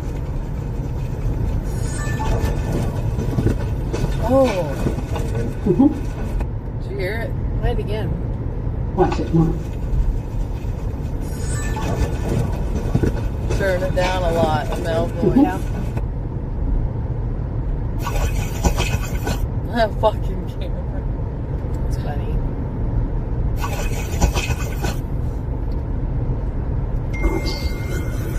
Oh. What'd that one say? What's your hurry?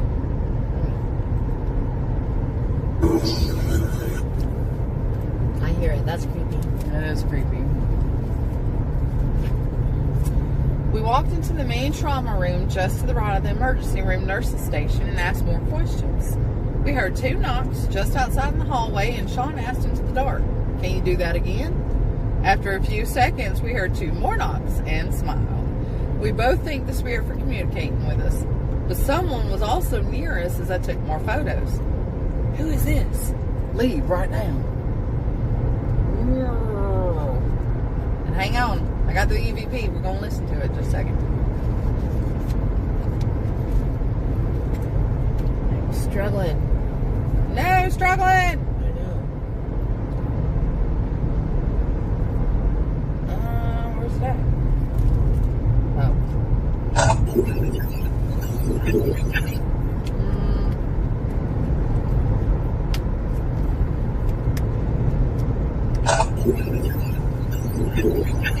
I hear the "who is this," but I'm not hearing the "leave right now." But What's the last part supposed to be? "leave right now." I don't hear that. I don't know what I hear, but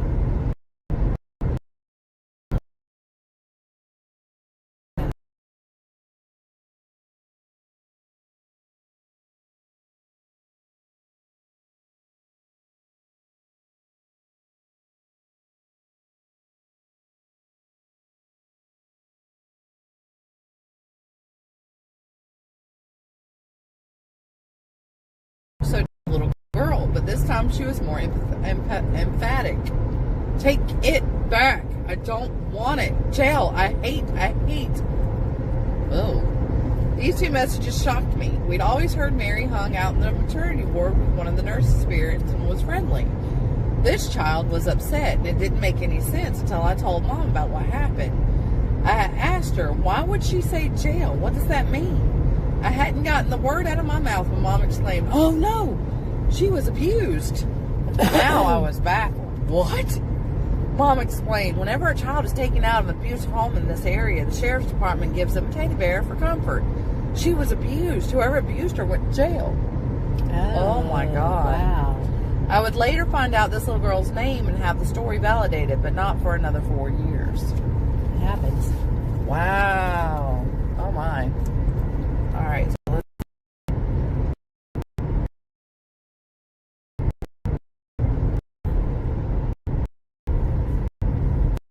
It's super soft. I thought you might like it. I didn't hear anything. Cute little bit. It's super soft too. I thought you might like it. I heard it that time. What's Take her this? back. I don't want her. Cute little bit. It's super soft too. I thought you might like it. Take her back. Yeah. So I wanted to bring you something.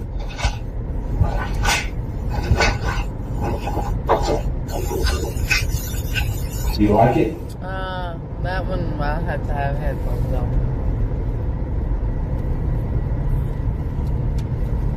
God, I'm getting sleepy.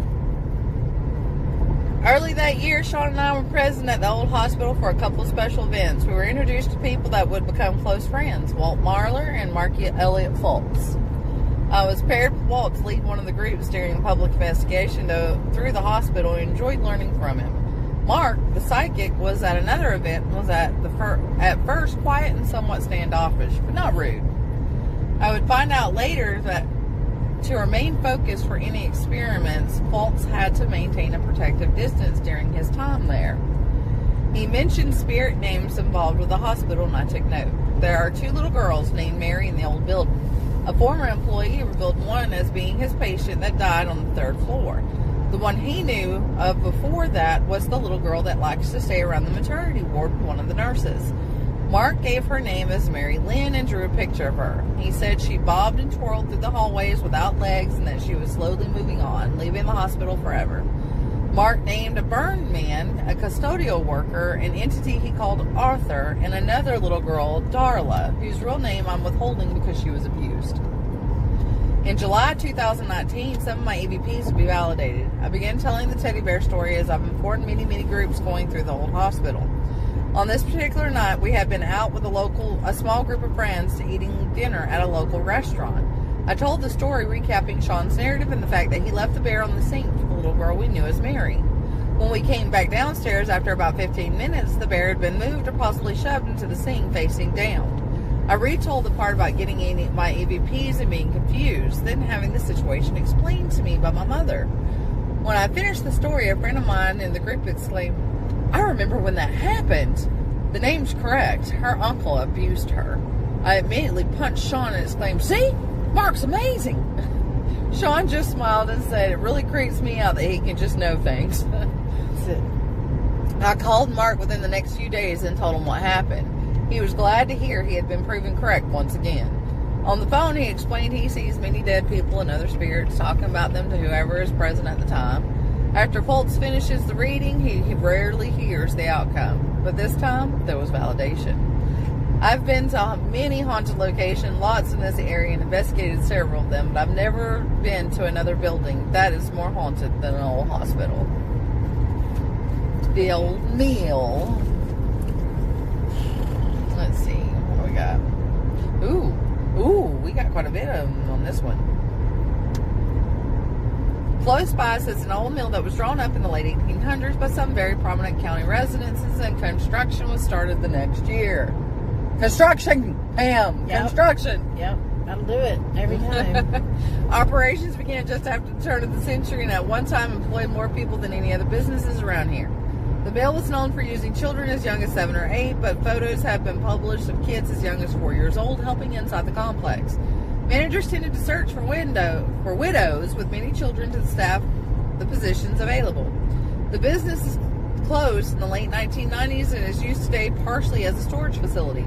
Elk Valley Paranormal first investigated the old mill on June 2nd, 2014. Present at the hunt with me was EVP's co-founder, Sean Rader, as well as other members of the group. I always say hello when I walk into an investigation, especially the first time my team investigates location. Upon later evidence review of the mill, I had several quick responses and greetings right away.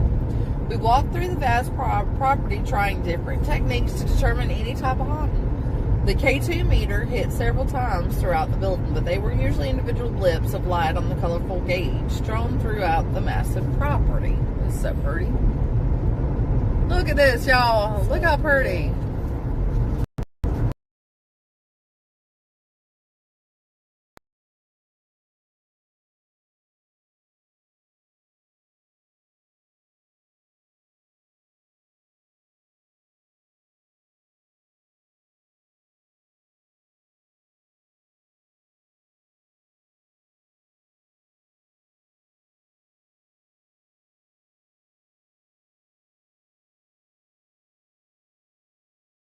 Out. You hear me? Now leave. Ooh, does she have that in here? Face. Hang on, I'm going around a curve.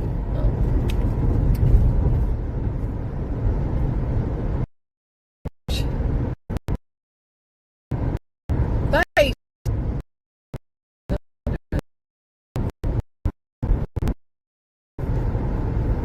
Yeah. That's alright. Alright, so the old mill. Hello? Oh, did you hear all the highs? Hello?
scaring myself.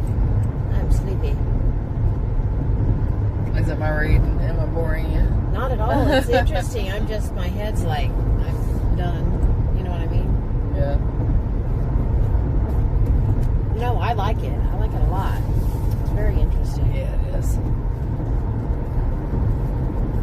I need to cover down a bit. Guns and honey.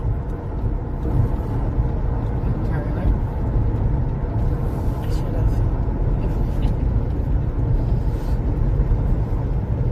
I think it's another 2 miles.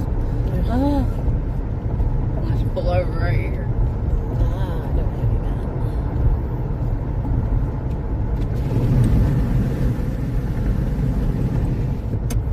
that. I couldn't have a house like right here on the highway. Yeah, that would suck, wouldn't it? Yeah, it What would. sucks is when you build a house and then they decide to put a highway right in front of it. Right? Oh, I need Then to you put don't have a my choice. collective phone back in.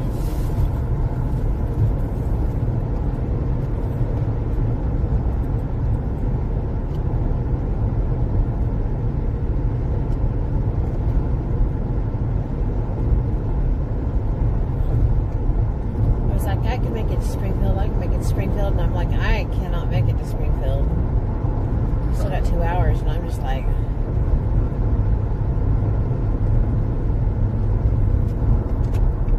Oh my gosh, where is this plug? There it is.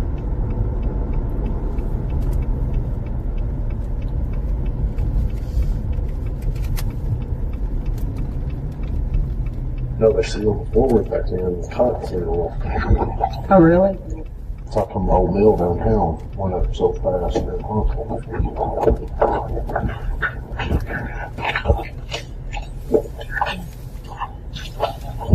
get up here where there's asphalt.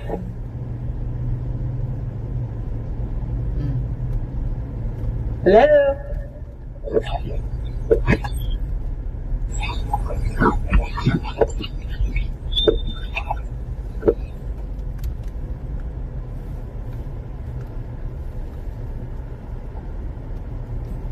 You go to the market? Yeah. Me either. We got Buc-ee's.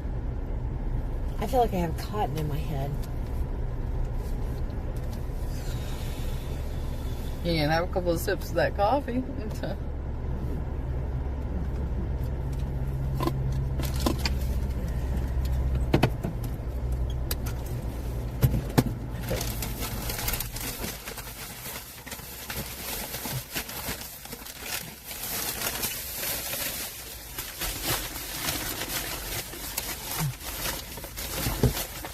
I'm just glad you're willing to drive, man. Hmm? I'm glad you're willing to drive. I would have had to pull over and take a nap. That bad. And I'd, yeah. Do you need your crutches? Let me see if I can make my way around without them. Because it sucks to pull them out just to put them back in. Yep. Trying to get my stuff out of your way. Dude, why'd you have to pull them right next to us? Huh? Why'd you have to pull them right next to us? I got room though, but still. Dang it. People leave us alone. Maybe if I wouldn't park in front of the store, it wouldn't be a problem.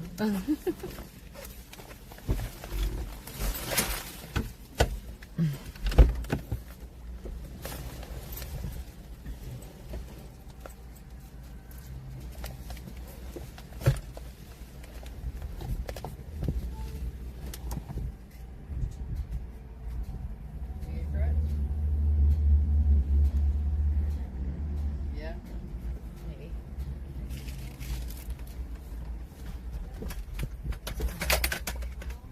I need a nap. That's what I need. It hit me like a ton of bricks, too. Because I was fine, then I wasn't fine anymore.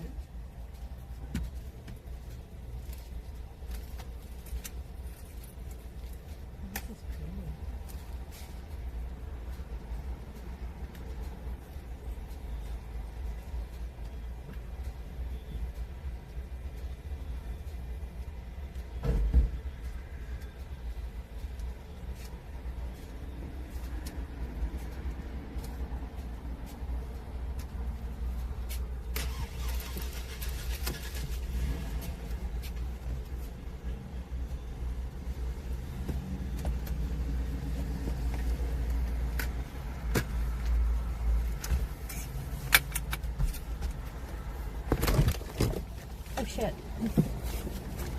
May have to fix the camera. I just banged it with a crutch.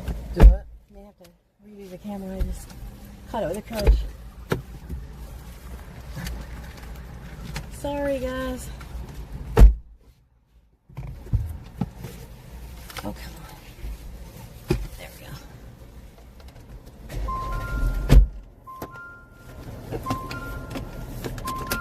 There's your phone right here. Holy mackerel.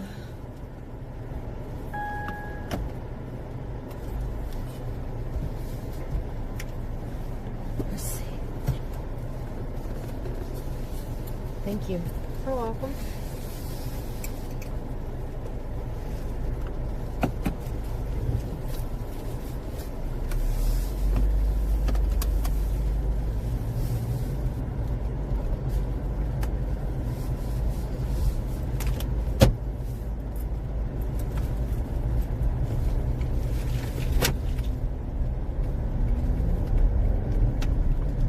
It just switched from 3. Oh, it's flipping.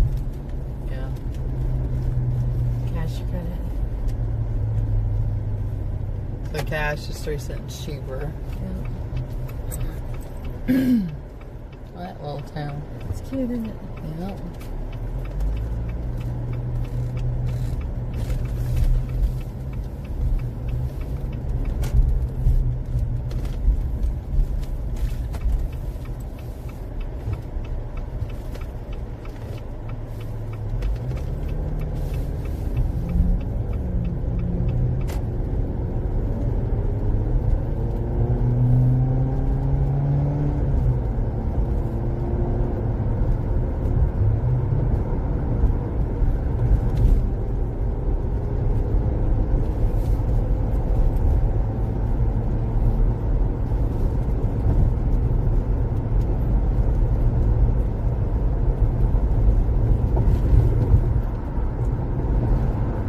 A little bit. It should be.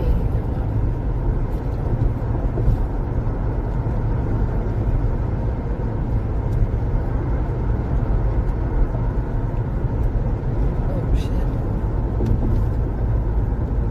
Speed limit's 55. Oh, whoops.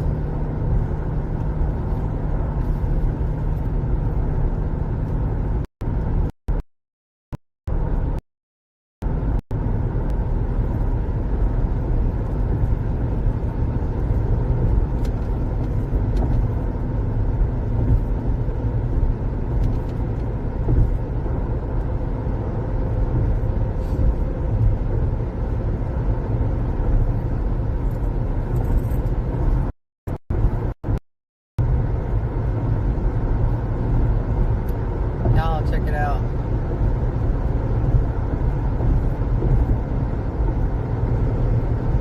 Look how pretty that.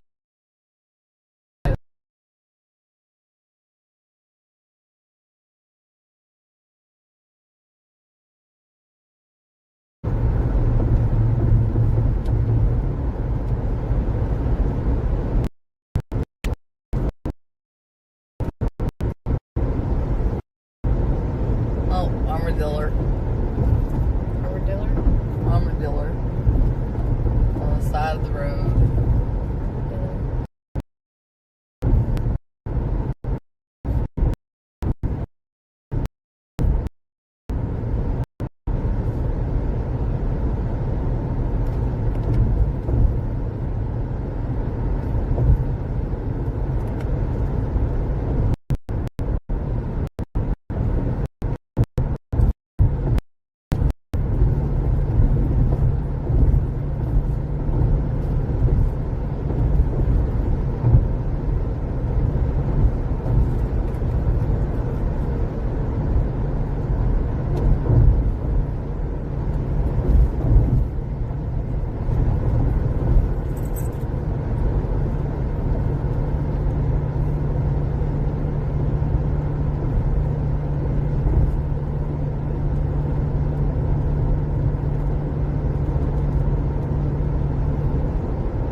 rough over here, man.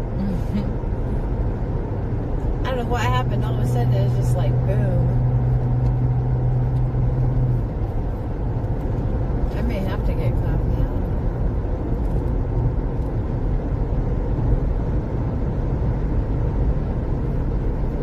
At least it'll wake you up a little bit. Yeah, 'cause this is still good.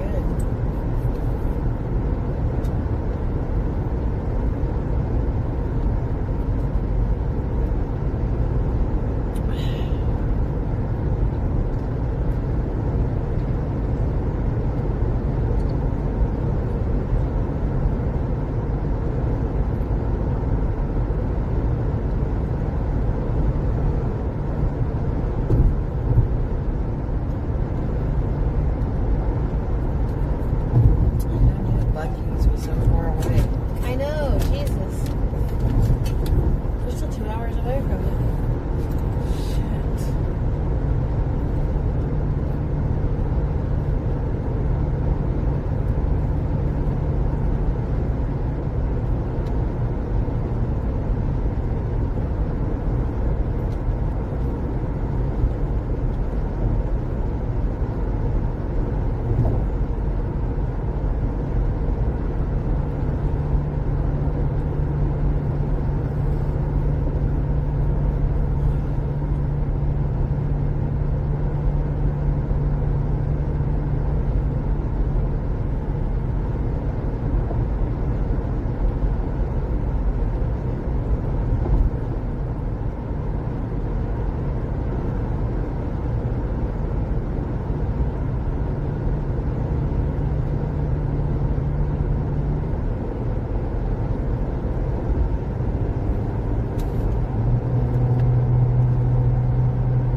I went to one too.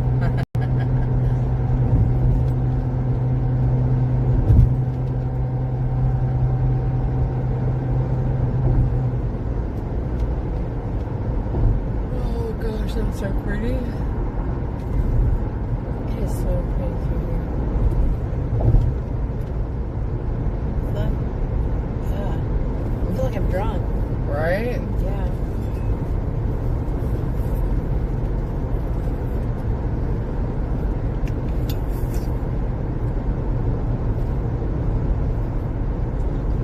I was not this bad driving home from New Orleans.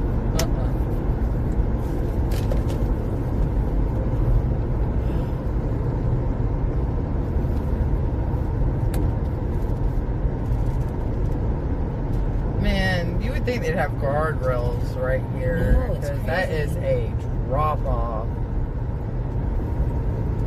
Like, holy shit.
cruise control, level out. It hates these hills.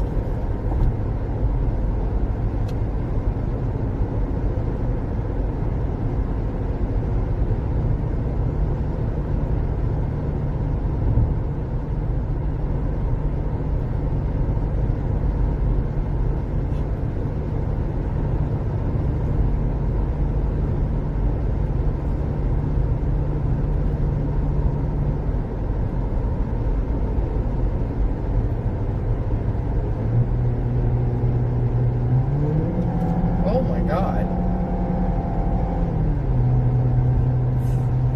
It's like, let's go, let's go. Calm down.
Oh my Jesus. Get your ear. Yep.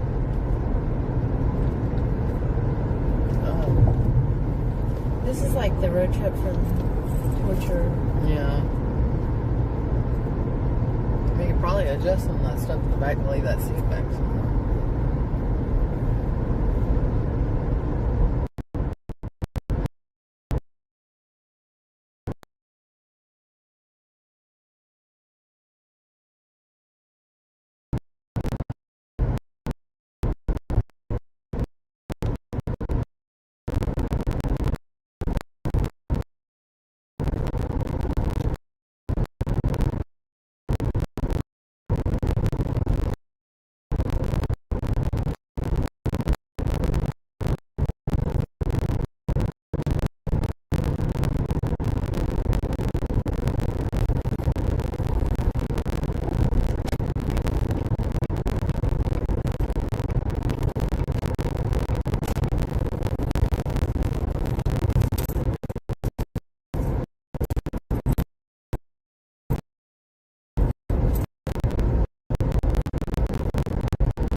Opening up this window.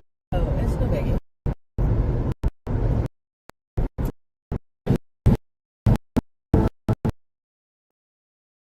That rumble.